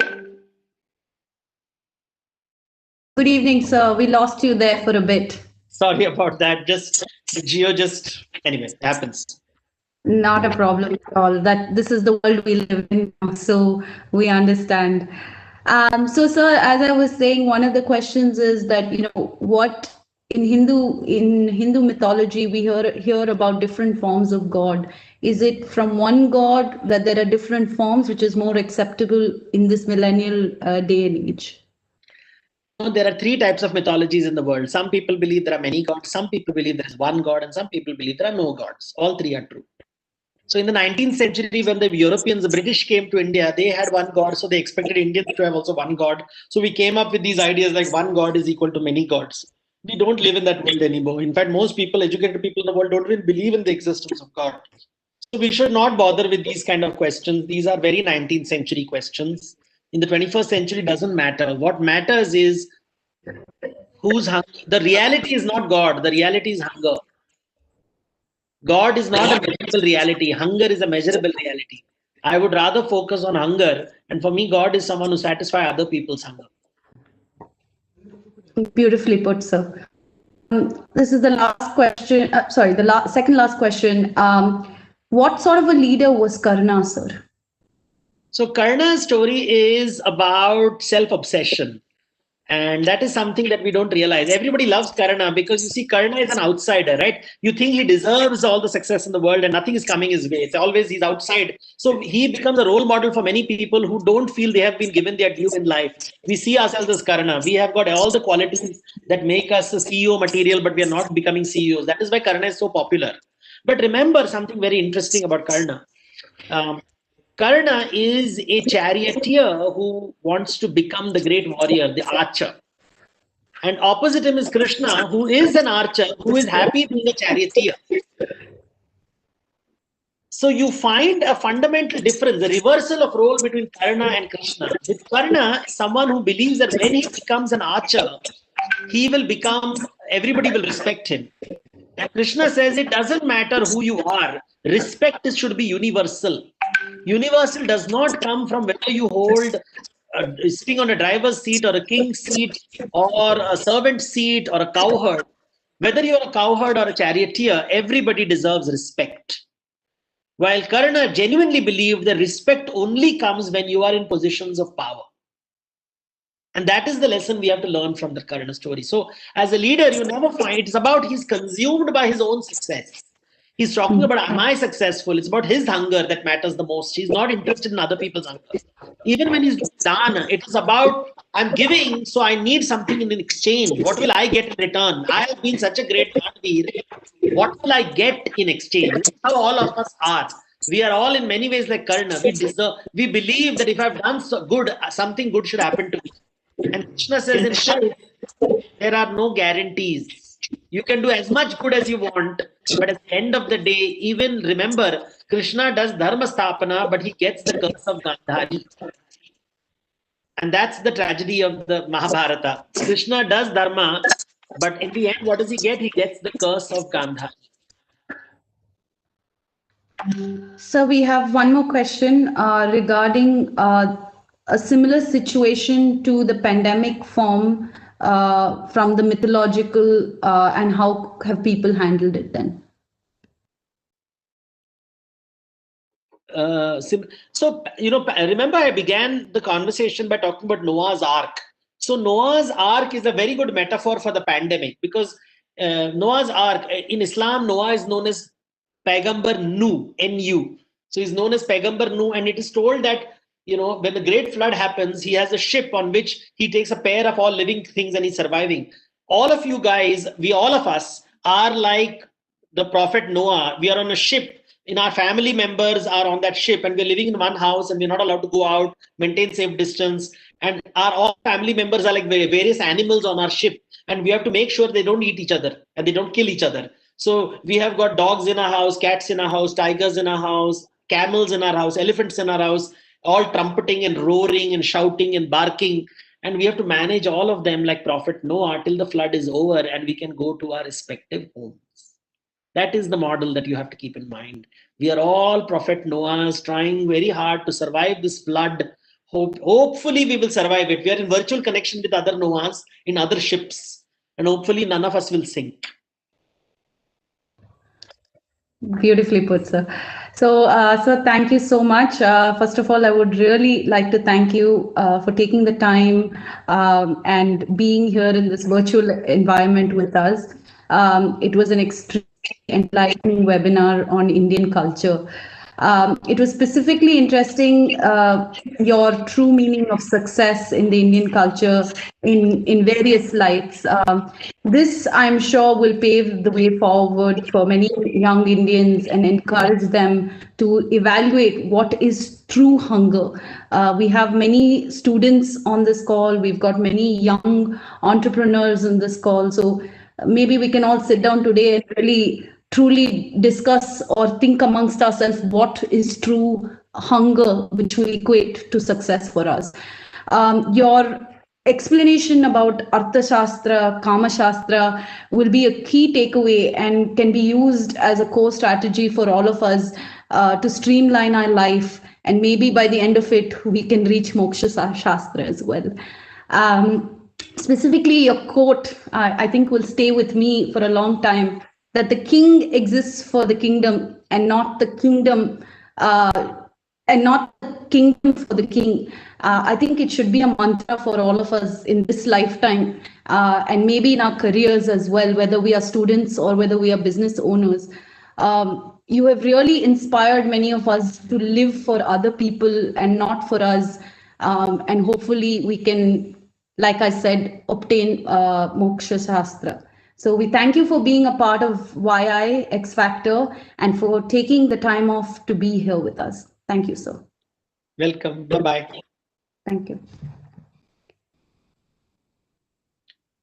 Over to Vaishnavi.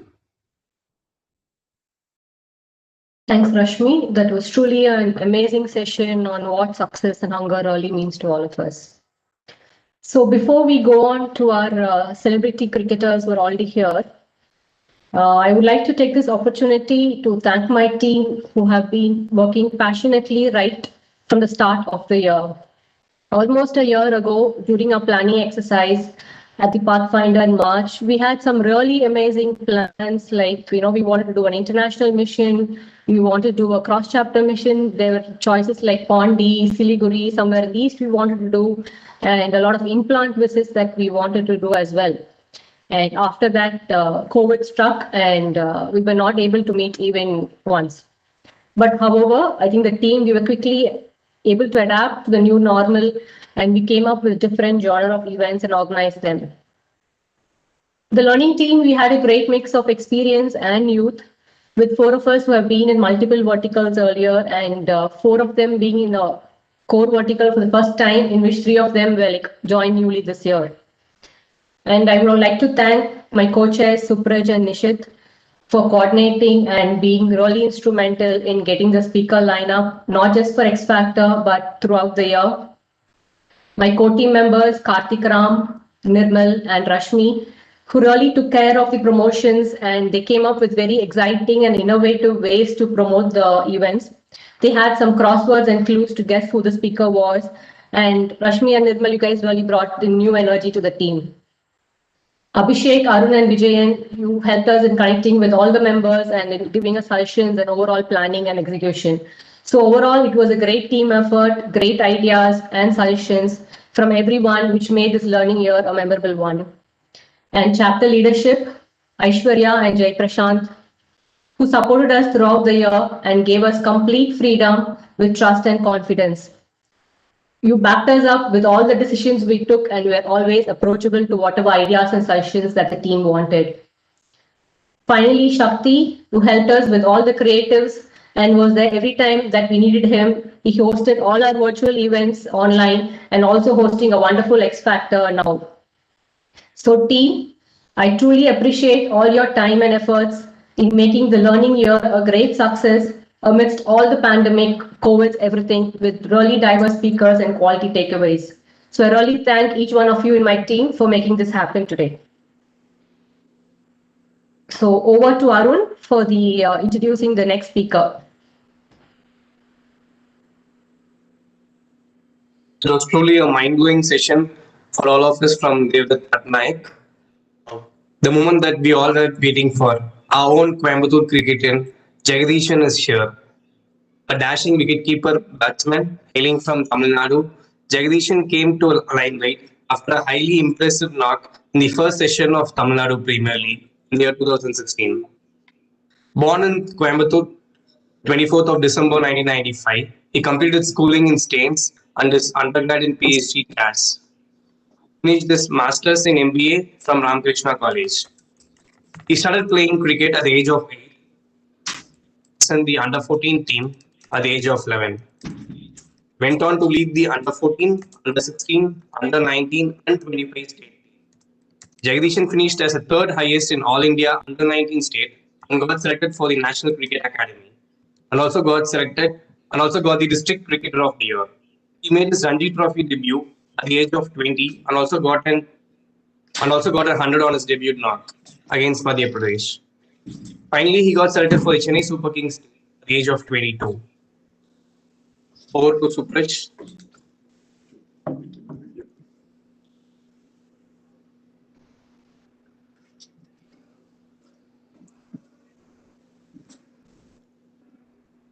Thank you very much. Welcome, Jagdishan. It's a pleasure to have you. I quickly also invite my teammate Vijayan to introduce superstar DJ Bravo, please.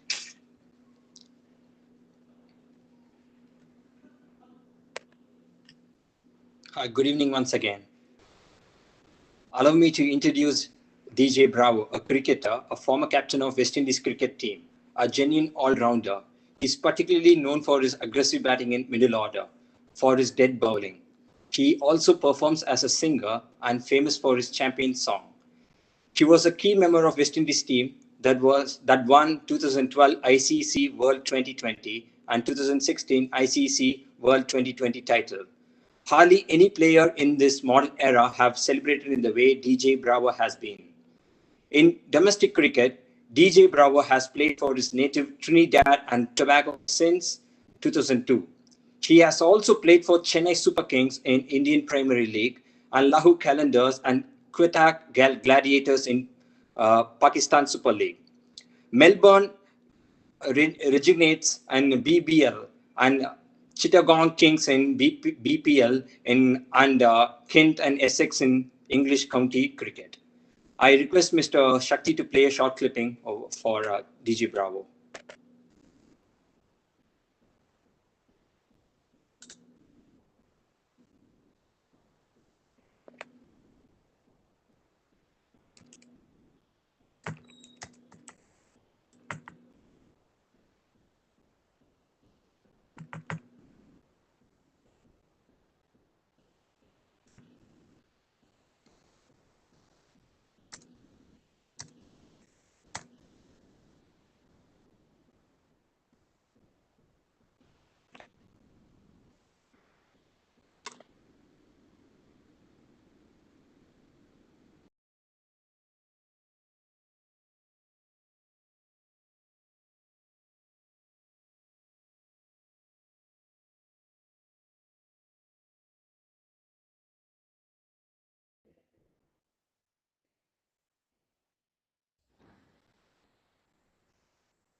Hello, hi Coimbatore.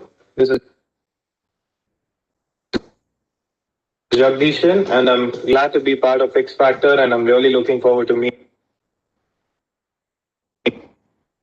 you all. Cheers, bro.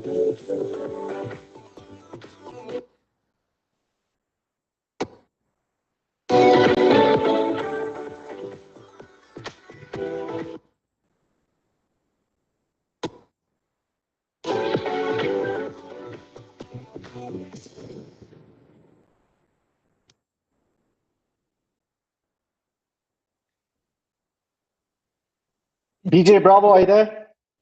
Yes, I'm here. You see me? Excellent. It's yes, it's fantastic to have you. Thank you very much for joining. Thank you, thank you. Jackie, how are you? So, DJ Bravo,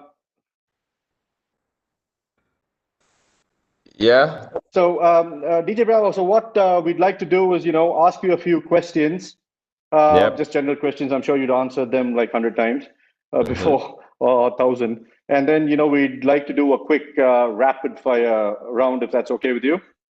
Okay, sure, no problem. All right. So just to start off a little bit about your history. So when did you start playing cricket, and what were the main challenges you faced that you had to overcome before breaking it into the big league in the Caribbean? From what I can recall, I started between the age of 5 and 6. That's when I really know about the sport and started to understand the game and what it means to Caribbean people and the people of my country, Trinidad and Tobago. I come from a very humble beginning, but my dad was a big cricket fan. And also, I come from the same village of the great Brian Charles Lara. So it was easy for me as a kid growing up to get involved in cricket because it's the one sport that really all youngsters in the Caribbean and the West Indies want to play and represent the West Indies cricket team. So it's a childhood dream for most teenage guys growing up, and I'm happy to be one that living my childhood dream and representing my country. Some of the challenges, obviously, is not my parents wasn't in a position to afford most stuff that I wanted, and that was some of my biggest challenge. And I'm sure a lot of other athletes, even businessmen and women, could share the same views as well. Growing up, sometimes most successful people have to make a lot of sacrifices, and it was nothing, as I say, in the Caribbean, we wasn't born with a gold spoon, so we have to make our luck, and thanks that, our parents provide as much as possible, and it was up to me as a player to make that sacrifice and put my best foot forward and stay focused and, make them proud in later on.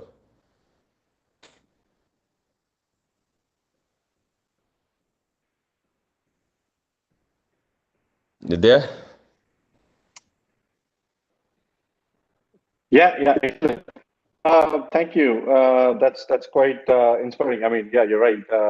It does take a lot to follow the steps of Brian Charles Lara, and you've got the best idol out there to chase after.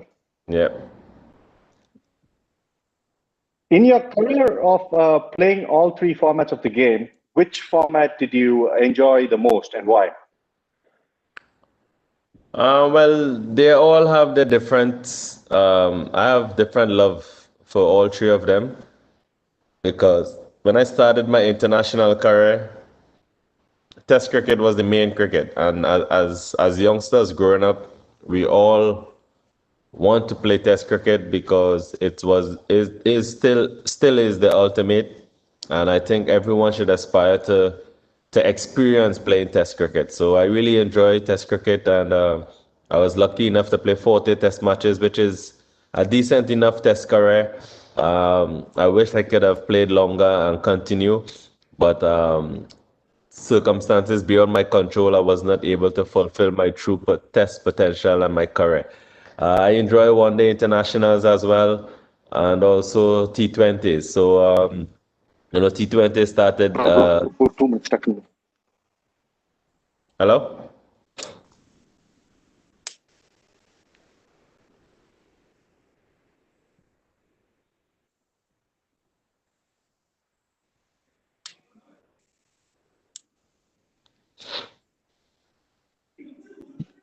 DJ Bravo, can you hear me?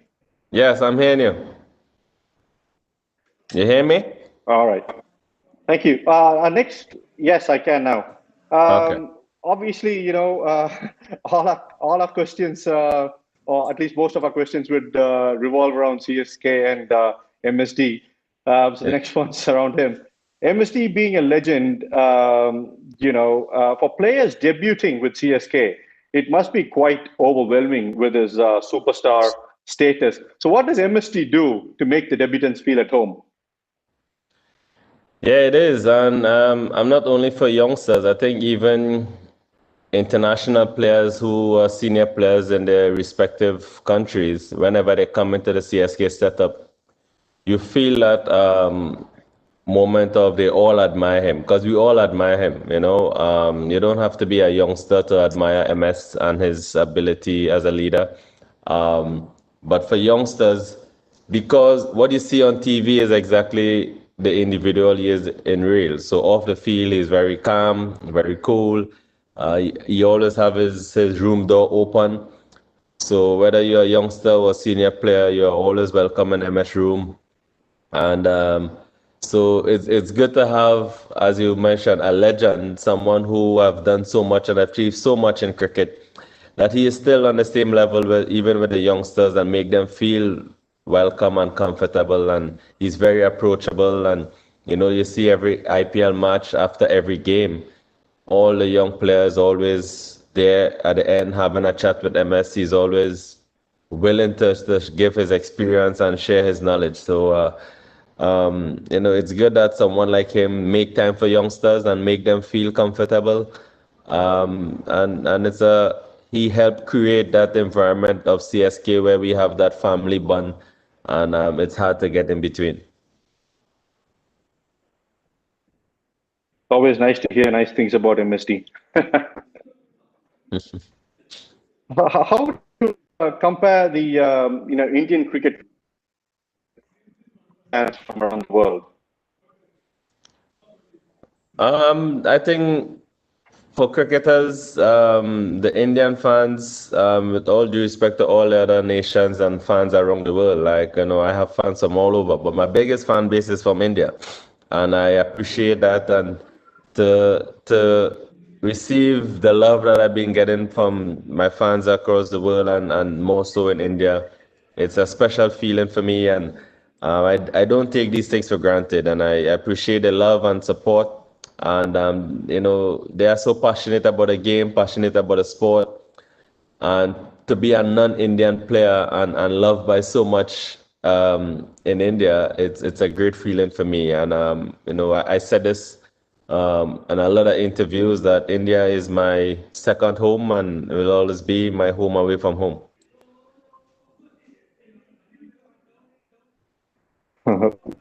That's lovely.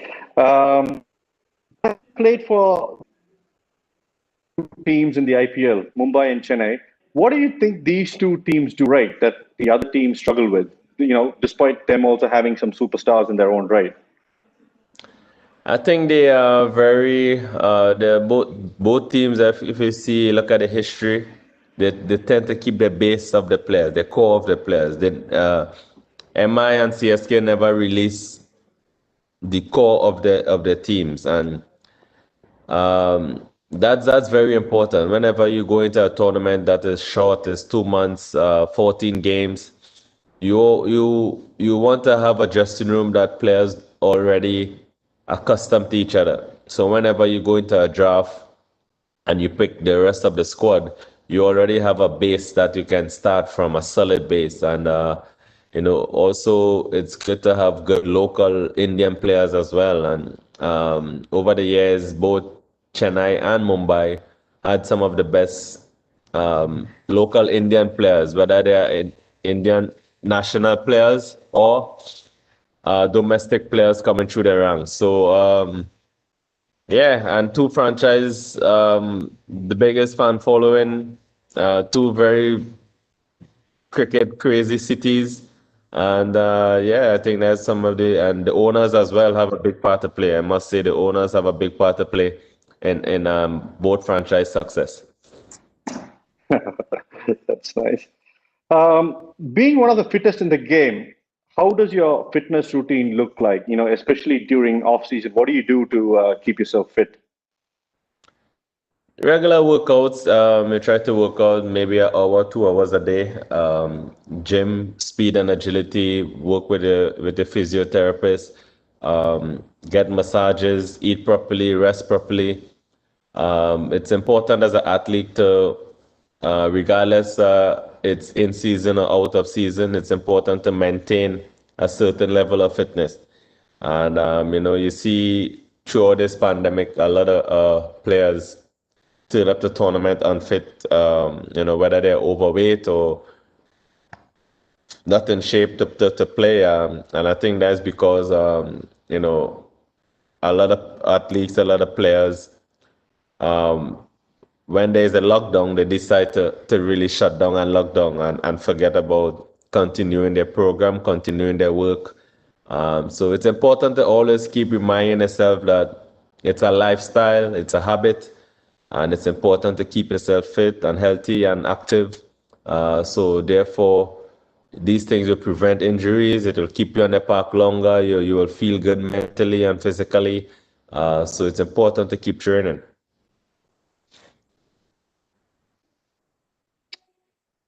That's good to know, and hopefully you'll keep training and keep playing for a number of years to come. What do you feel about Chennai and Tamil Nadu? I mean, do you find similarities between the cultures in Trinidad and our part of the world? Yeah, I always tell people, especially here in Trinidad and Tobago, our population is 45% Indian. So, a lot of people is not aware of that, but I see both cultures are very similar. So, for example, something like Diwali it's massive here in Trinidad. It's a big celebration, and we all have different festive times of the year, but Diwali is highly celebrated here in Trinidad, and I know it is also, we have similar as music. A lot of our artists here in Trinidad do a lot of Bollywood stuff and, do a lot of remakes of Bollywood songs and stuff. So it's even when the Indian cricket team come to Trinidad, out of all the Caribbean islands, they enjoy coming to Trinidad because it's where they feel most comfortable, they feel most at home. Even the food as well is very similar. Yeah, so many Indian restaurants, traditional Indian restaurants here in Trinidad that the players really, really enjoy. So again, and that's what I said, I feel so comfortable knowing that I am passionate about my country, Trinidad and Tobago, and I also love India. And I would love to do some more work and try to get both countries to do business together, share different cultures, and open up avenues that, other people never really expected and experienced. That's really good to hear. I'm happy that you're trying to bridge both countries to do more. And you touched upon Bollywood, so I noticed that you've acted in a couple of movies as well in India, including a Tamil movie called Ula. So talk us about that. How did you get into that? I think the director of the film Ola contacted my management team and said they wanted DJ Bravo to be a part in this movie coming up. So first I said, okay, no problem, I will just show up and dance. Then they said they want me to sing.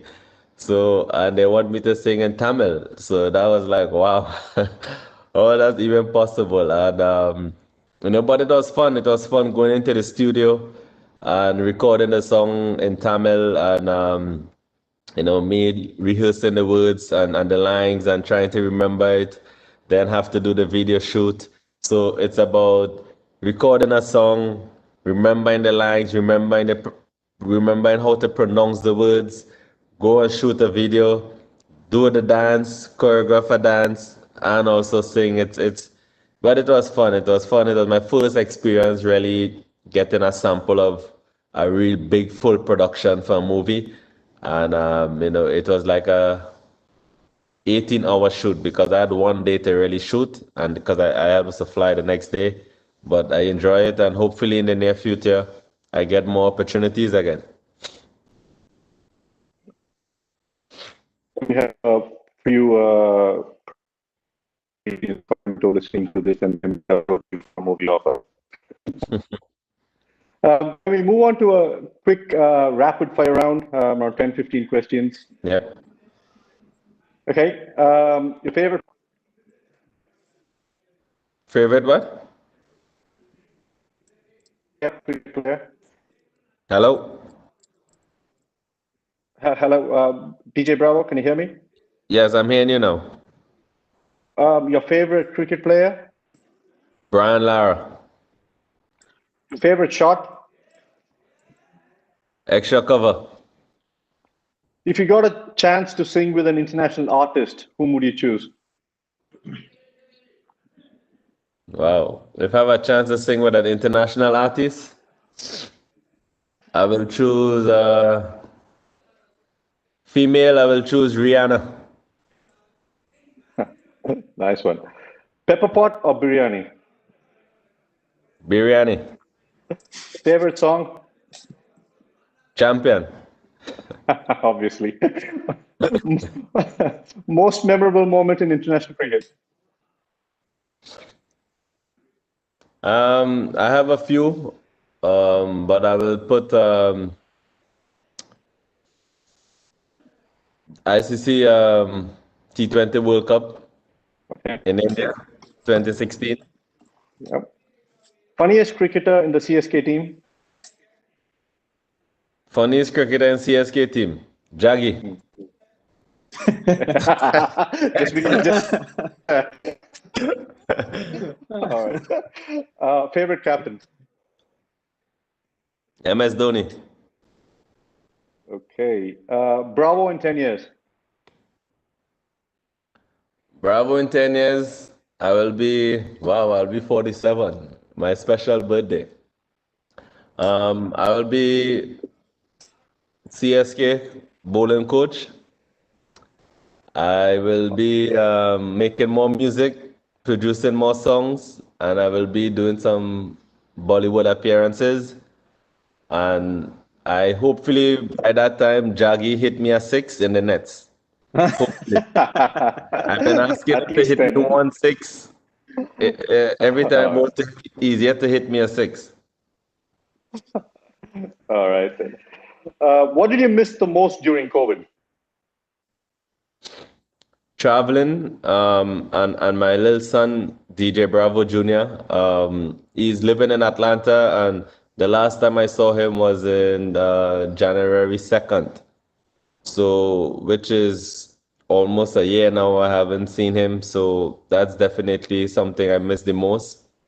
Being able to jump on a plane, go to Atlanta, spend time with him, or have him come to Trinidad. So COVID haven't been nice to a lot of people, but definitely that is what I miss the most. That's sweet. MS Dhoni in one word, apart from Mr. Cool. Legend. That was my word. So just so you know, I'm not sure if you saw my last Instagram post, but I just posted a song with a teaser of my latest song that is going to come out, and the name of the song is Legend. And obviously, Awesome. MS Dhoni name is there, along with Sachin, Lara, Pontin, Shah Rukh Khan, so many other legends of the game and in music and in so much different ways, in different sports as well, is in that song. So it's a song a lot of people should look out for. Yeah, I will definitely check it out. Favorite Indian actor and actress? Favorite actor, Shah Rukh Khan.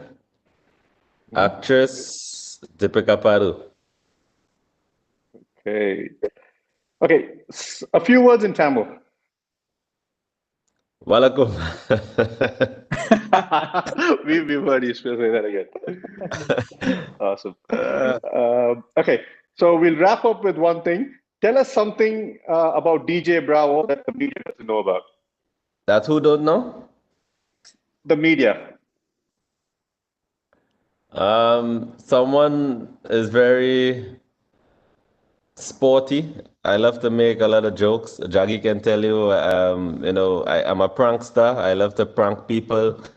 I enjoy life. I am also very happy for others and want others to do well. So don't drink alcohol. I don't gamble. I don't do drugs.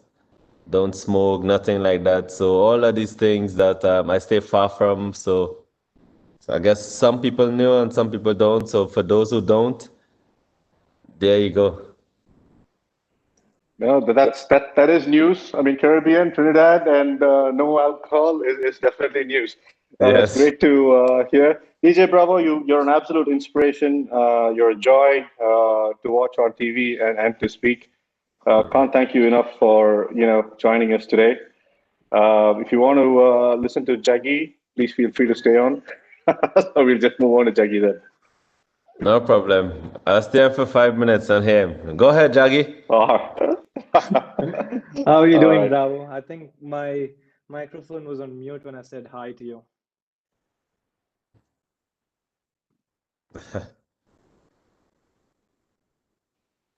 All right, Jagdishan, how are you?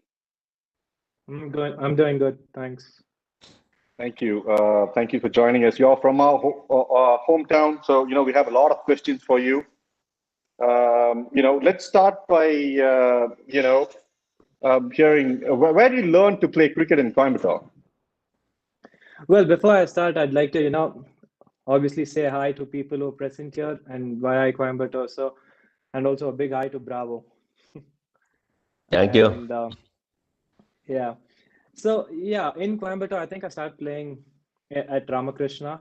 So that was the place where I started practicing, and that was the place where you also had all these district selections and other stuff happening. So I went there, I met the coach over there, and my dad was the one who actually made me join that coaching academy. And it's always been Ramakrishna for me right from the beginning. Even now I go there. So it's just been Ramakrishna for me, and I've been practicing there. Excellent. Now that ground has also come up really nicely. Are you involved in the team who did the ground? Have you been influencing them as well or working with them? Well, definitely, I've not been influencing them for sure. But yeah, the ground has come out really well. And, this year we were hoping that, few TNPL matches were going to happen over there. But unfortunately, because of the pandemic, we couldn't see a lot of TNPL this year. But yeah, since I practice over there, I'm in love with the ground, and I'm just waiting to, play matches in front of my home crowd. Yeah, we can't wait either. I mean, we are so happy. We have so many cricket buffs here, and we're so happy that we have a nice ground at last. And I think you definitely had a part to play with it. And as you progress in your career, I'm sure we're not going to see more great things in Coimbatore. At what age did you realize you had the potential to actually make cricket a career for you? Well, in the beginning, it was just for fun. As a youngster, I'll have to give a lot of credit to my dad because, he himself was a cricketer in Mumbai and he was playing for Tatas along with Dilip Venkateswarkar, Chandrakant Pandit and other people. And also his coach was Achrekar sir. So whenever I used to go to Mumbai, I used to, go and meet the late Mr. Achrekar sir. And he was always a big inspiration. He was always there in his wheelchair, and he'll always ask me to play a front foot defense or a back foot defense. And if I do a mistake, he'll be someone who'll actually get up, literally try to get off his wheelchair, and he'll be like, "No, you're not supposed to do that. Do this, and stuff and all." So knowing Achrekar sir, he was such a big inspiration. As we all know, he was someone who's coached so many players like Sachin Tendulkar and so many other players. So it was definitely a motivating factor for me. And as I said, district selections happened in Ramakrishna, and in my first year I got selected to play for Coimbatore district, and that season went well for me. And when I was 10 years old, I was there in the state team, so under 13 state team. So that's something. I mean, me being part of the Tamil Nadu side at 10 or 11 years old wasn't something which I actually planned for. It just happened to me. And after that, once I started playing cricket, I had a feeling that I was pretty good at it. So that's when I actually took it up as a career. Okay, so around 11, 12. Yeah. So, how did you manage cricket and school? I'm sure you must have been an envy for all your friends who had to, sit in class while you were playing cricket. Well, it was pretty challenging for me, to be honest. Like, I wasn't the best of students in school as well. I was average, but at the same time, I was someone who liked to spend a lot more time on the playground rather than just sitting in one classroom and, listening to lectures given by teachers and stuff. So it was challenging for me. But once I started playing for Tamil Nadu, I used to miss a lot of school and I used to hardly go to school. Like, the main thing what I used to do was always, prepare for the exams like 1 or 2 weeks before. And, I was very happy with getting 60% to 70%. And fortunately, even my parents were someone who were not like really forcing me to study. They'd always been like, be an average student, but at the same time, you need to focus on playing cricket moreover. So that was a blessing in disguise maybe. And also, that was so motivating for me. And I focused a lot on cricket rather than studies. But eventually thankfully I wasn't like a very bad student, so I was average. And I think that trend is changing now. I think a lot more parents are coming forward and encouraging their children to actually do what they enjoy. But I'm happy to hear that your parents supported you even 10, 12 years ago. The cricketers of today are supremely fit. I mean, how does your fitness routine look like? Yeah, obviously we have all seen the evolution of cricket and how fitness has become a prime factor in playing the sport right now. So especially being a youngster myself, going into the sides, you've got all these fitness tests and stuff. Even for all the Ranji Trophy matches, for you to get into the team, you've got this yo-yo test and stuff. So fitness is something which we actually take a lot of time for. And also, it's as important as a skill work, to be honest, right now. So you need to be fit and also injury free. So you need to be proactive on what you need to do and what you shouldn't do and stuff. And also, yeah, my fitness regime is probably like, I've got like 3 gym sessions in a week, three, if not four, and there's like 2 or 3 mandatory running sessions. Like DJ said, we need to focus on agility and at the same time endurance. So these are all something which I really focus on, especially on agility, because being a wicketkeeper myself, it's important for me to, have my horizontal movements and all my vertical jumps and stuff. And also agility is something which I really focus on. And yeah, fitness is something which I look at it as a prime thing for my cricketing career. Yeah, I guess that's the biggest change in the last decade or two, isn't it? So earlier, if you're a good cricketer, that's enough. But I guess you're only as good a cricketer as how fit you are. So I think now all the upcoming cricketers and players, they put equal importance to both cricketing and fitness, don't they? They do. Yeah, especially to be honest, like, well, if I need to mention it, like, especially after Virat Kohli has taken over, fitness has just gone to another level altogether. So obviously, the ex-players were also really, really fit. Like Mr. MS Dhoni was also really, really fit. Even now, he's really fit. But at the same time, when Kohli took over as a captain, the level of fitness and the importance for fitness has definitely grown a lot more. So it's actually good in a way, like for people coming up and youngsters like me, you focus on both, which is going to help you in your life as well in the future. So I think fitness plays a very vital role apart from cricket as well. So I think it's really good that it's evolving in such matter. Absolutely. IPL is a godsend for aspiring cricketers. Talk us through your emotions when you were selected for the CSK. Definitely getting into a team like CSK was definitely one of the biggest moments in my life, and that's something which I'll always cherish.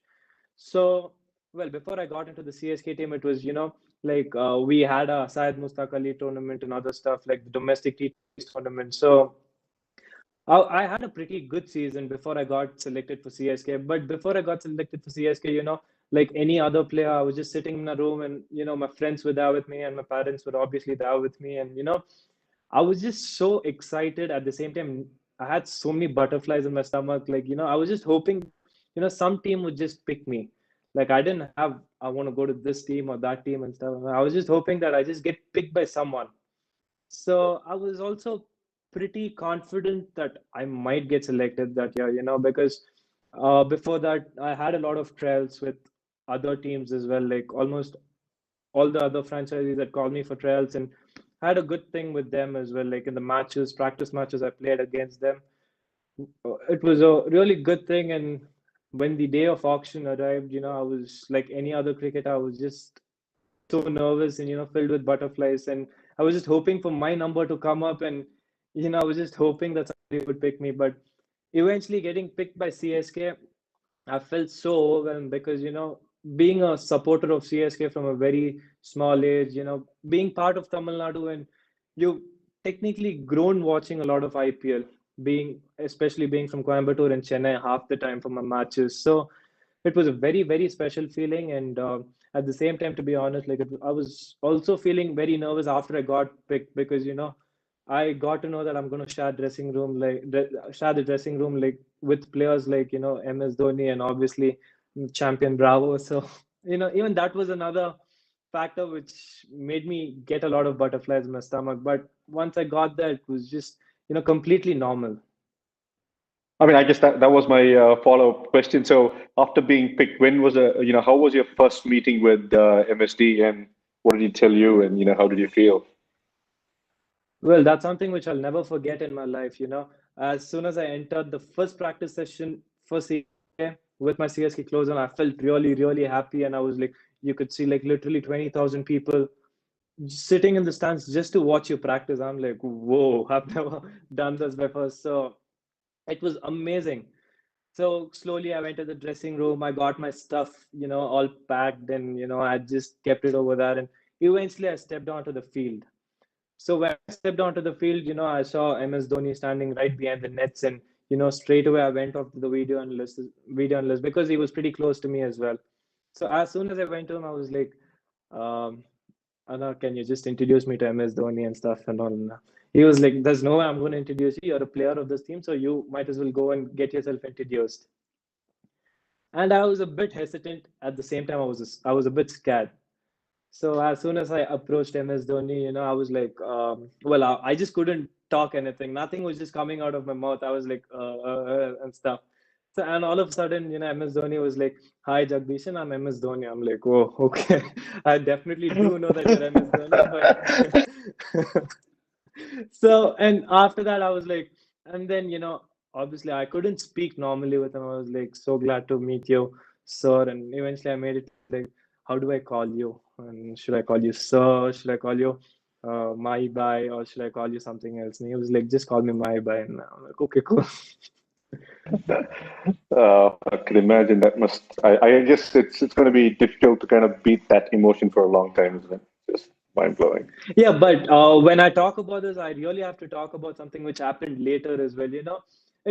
I just had those butterflies in the beginning, and likewise with Shane Watson, DJ Bravo, everybody, I just couldn't because they're all legends of the game, and it wasn't easy for a youngster to just go and approach them. Like, I mean, well, truth be told, like I've seen a lot of seniors as well in local circuit and stuff and all. When you just go speak with them very freely, all of a sudden they get this attitude saying, okay, boss, listen, I'm a senior over here. So obviously you can't be so comfortable with us. So, well, that was the mindset I had looking at these legends. So once I started having conversations with them, then I got to know like, whoa, they're legends. But at the same time, there's someone, everybody was so humble, and they just made me feel like I'm amongst them. So it was so special, and I was just being very frank and open with each and every one. So that was something which I learned a lot on how, even a person of so much stature could just be so humble and, make you feel at home. Absolutely. I think they would have all learned it from Sachin Tendulkar as well, right? The way he carried himself throughout his career. After you got selected for CSK, obviously you had to wait for a while before you got your turn. So how did you keep yourself motivated, and did doubt start to creep in during that period? Well, to be honest, in my first year, as soon as I entered the dressing room, my thought was, listen, Jaggi, it's actually okay if you don't play a single game for CSK, but all you need to do is, cherish the moment that you're there in the dugout with all these players over there. And, my first year, I wasn't even keen on playing a game. I just wanted to learn as much as possible. And, when I finished the IPL season, I just wanted to become a better version of myself, and also as a person and also as a cricketer, gain more knowledge from people on, how they prepare and stuff and all, especially the way they prepare mentally. That's something which I really like to know a lot about with players. So that was something which was really helpful for me. But yeah, 1 year went by, and second year, at some point of time, yes, there were feelings which just kept crawling into me, saying, okay, I've been sitting out for 1 year now. I just want to go play, express myself, and learn a lot more while playing. So even the second year, I couldn't play a single game. But again, the experience was surreal. But at the same time, I wanted to play a game so bad. So I didn't get a chance that year. But this year, I was so lucky to make my debut for CSK. And it's an absolute honor to have you here, and we're so proud. Somebody from Coimbatore is actually representing CSK. Thank you. What is the biggest thing you have learned from MSD? Definitely, like DJ said, it's to handle the situation by being so calm, no matter what the situation is. Dhoni is someone who's so calm, and he's got everything in control, no matter how worse the situation is. So that is something which I really learned. And also there were a lot of insights which I got technically, being a wicketkeeper myself. Like DJ said, like that's so true that Mahiba's room is always open, and anybody can just walk in, have a good conversation with him. And that's so true that also it's a very good thing for all the youngsters. So no matter what doubt you have technically, or something which is not even related with cricket, you can always go into his room. Even in the ground, you can always have a good conversation with him. And with a man of his stature and knowledge, he's always there to help you, and it's been of great help to me. That's excellent. So do you, like Viru does, do you have a song that you sing to yourself while batting in between balls, or in between overs? Well, no, I'm not someone who actually sings a lot of song while playing, but yeah, while batting, I've got my own routines. So I don't sing, but I've got other stuff which I try to follow between each and every ball. I'm sure every cricketer has got their routine between every ball, and also when he comes onto the field, and when he prepares himself for the game. So I've got my routine, but singing is not something which I'll do. Plus, I'm one of the worst singers, and I cannot hear myself sing. So. All right. Okay.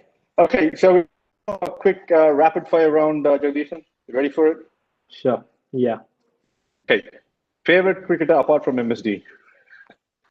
Apart from MSD, Ricky Ponting. Your hangout place in Coimbatore? My home. All right. After your home, any joints, restaurants? Anywhere in Adaspuram. Okay. You just scared me off to be there every day, waiting to see you. All right. Your favorite dish? Dosa. Best career moment so far? My first class debut against Madhya Pradesh, where I got 100. And you won the man of the match as well, right, in that game? Yeah, I did. Have you? Okay. The Tamil movie that you have watched the most times, and how many times have you seen it? Most times. It's definitely got to be Rajnikant's movie, without any doubt. Basha? And yeah, Basha. How many times have you seen it? I really have no idea, but I've seen it a lot of times. Most of us have seen it a lot of times. Your favorite song? So true. If it's I'm not someone who listens to a lot of music, but when I listen to music, it's just random. I don't have anything specific. Okay. What did you miss? Sorry, I couldn't. Can you repeat that? Yeah. What did you miss the most during COVID? During COVID, hanging out with friends. Okay. Your favorite hero and heroine? I like Ranveer Singh and Priyanka Chopra. Okay. Your biggest fear? Biggest fear? Sea. Okay. If not for cricket, what would you be doing? If not for cricket, never really thought about it, but definitely something related with sports. Your funniest cricketing moment so far? Funniest cricketing moment. That's pretty tough because I'm not able to recollect anything, Okay, that's fine. Favorite holiday destination? Till now, I think I love Fifi Islands. Excellent. Any CSK dressing room memory that you'll hold on forever that you haven't told us so far? It's definitely got to be the first game.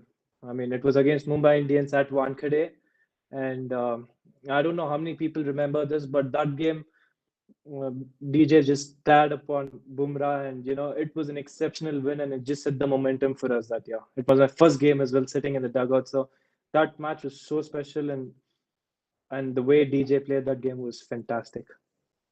Excellent. Jagdishan, for the lack of time, I've got to stop now. Otherwise, I'm sure we have a lot of questions, and we could keep chatting. No, thank you very much once again for joining. And as I said, it's a real pride that someone from Coimbatore is going on to play cricket at this level. We wish you all the best, and hopefully see you soon in the Indian Blues. Thank you so much, and also thank you for having me here. No, thank you very much. Yeah. Can I now request our chapter co-chair, Jay Prashant, to come and give the closing remarks, please? Thanks, Supraj, and it was a great closure to the X Factor. We started off on a very serious note. Then in between, we went into mythology and so many things. And then I think this is, I feel, the perfect end, where I think there was charisma, there was flamboyance, there was speaking straight from the heart. So I think I can't thank the team, learning team enough, and Aishwarya and myself really mean this when we say this. And we all know the amount of effort that's gone into the planning, and for all of them that are listening, I think they started the planning 2.5 months ago, and they started writing a lot of speakers, and then of course things were not clear as well. So COVID and things like that. Do we do X Factor virtually? Will X Factor work? Not work? Do we have 2 speakers? So many permutations and combinations the team had to go through. I feel that this is something that I should share so that all of you fellow YI members who are listening to this understands what's gone behind the scenes before all this was stitched together. And we are only seeing the final buffet, so as to say. But I think a lot of thought process and teamwork that's gone into this. Every year, I think X Factor is phenomenally grown, and this year is the 4th year. And I remember how it all started as well, right after Blitz. Then X Factor came in, then 2nd year, 3rd year, and the 4th year. And most of the years, I think many of us here have been part of X Factor. So we see how the growth has gone, and that's great for YI and great for learning. And Aishwarya started off very well saying leadership and learning is a continuous process and goes on hand in hand. And today is an excellent example of how to pull off a virtual learning event for over close to 5 hours.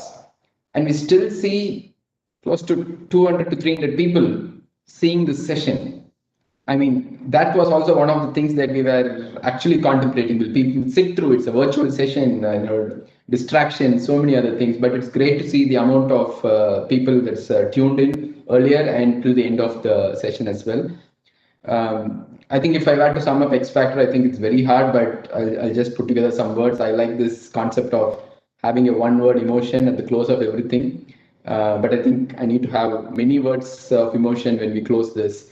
I think words that come to my mind are inspiration, motivation, humility, success, mind blowing, and driven. These are some of the things that's really sticking in my mind as far as X Factor is concerned. I think the best way to summarize the team, I think Vaishnavi thanked the team. I think she went member by member. I think she knew that she knows the team better. So I think she's taken the lead there. So I'm not going to go member wise, but as a team, they've done great. And I think it goes back to what we started the day with Mr. Sridhar Vembu, who said, embrace uncertainty, give your best shot, and the rest will be taken care of. I think that's something that I would like to leave with the team here. I think that's what they did. They didn't worry too much about COVID. They said, okay, it's coming, so let's see what we can do. So I think Aishwarya and myself definitely are very grateful for the learning team for the efforts. And every month, at least, they had a couple of sessions going on and keeping the chapter active and bubbly. So that's fantastic. So thank you so much. We can't thank you profusely enough. And when we started the year, Aishwarya mentioned here we need to start on time and end on time. And I'm glad to say that even in a virtual session, in spite of all the technical challenges that we had, I see Aishwarya said going back, in spite of all the technical sessions we had, we started on time and we're actually ending on time as well. So I'd like to just close by saying, YA has different aspects, different elements. And we say nation building, thought leadership, youth leadership. We want to converge, lead, influence, co-create. But at the end of the day, I think being part of YA means only one thing to all of us. It definitely brings out the best version of ourselves. So for that, I think the more time and effort all of us put together, reach out, come part of the core committee, I think that's what matters. So all the other jargons aside, but I think be part of YA, give your time, you become the best version of yourselves. Thanks again to the learning team, and thanks again for everyone who's tuned in, YI, other organizations. There's been tremendous interest from Yuva, and Yuva is a key stakeholder as well. So great to see the passion and the involvement from them. Other chapter members of YI who's been messaging me quite a lot in terms of the plethora of speakers and the way we have handled and planned the event. I think that's what is coming out more and more than the nature of the speakers we have got. So I think full credit to everyone, and I think a great way to end the Sunday. And I see most of the learning team members in their mind saying, phew, this is over now. Thanks, everyone. Thanks for tuning in.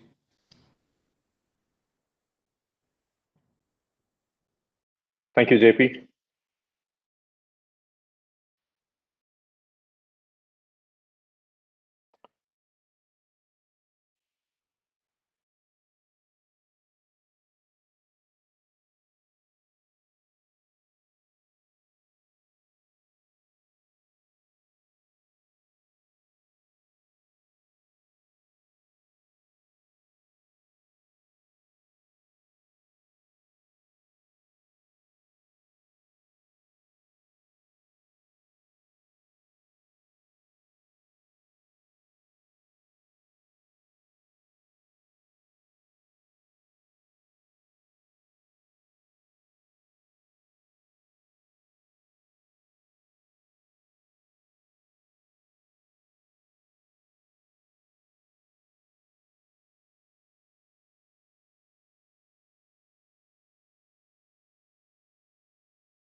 अत्युत्तम खुशबू, अत्युत्तम secret आपकी जीत की।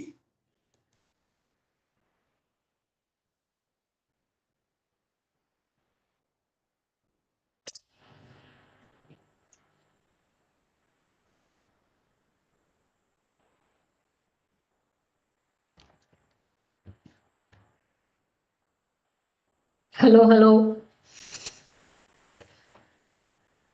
Shakti, can we just do only the panelist thing again, Shakti? Stop the live streaming.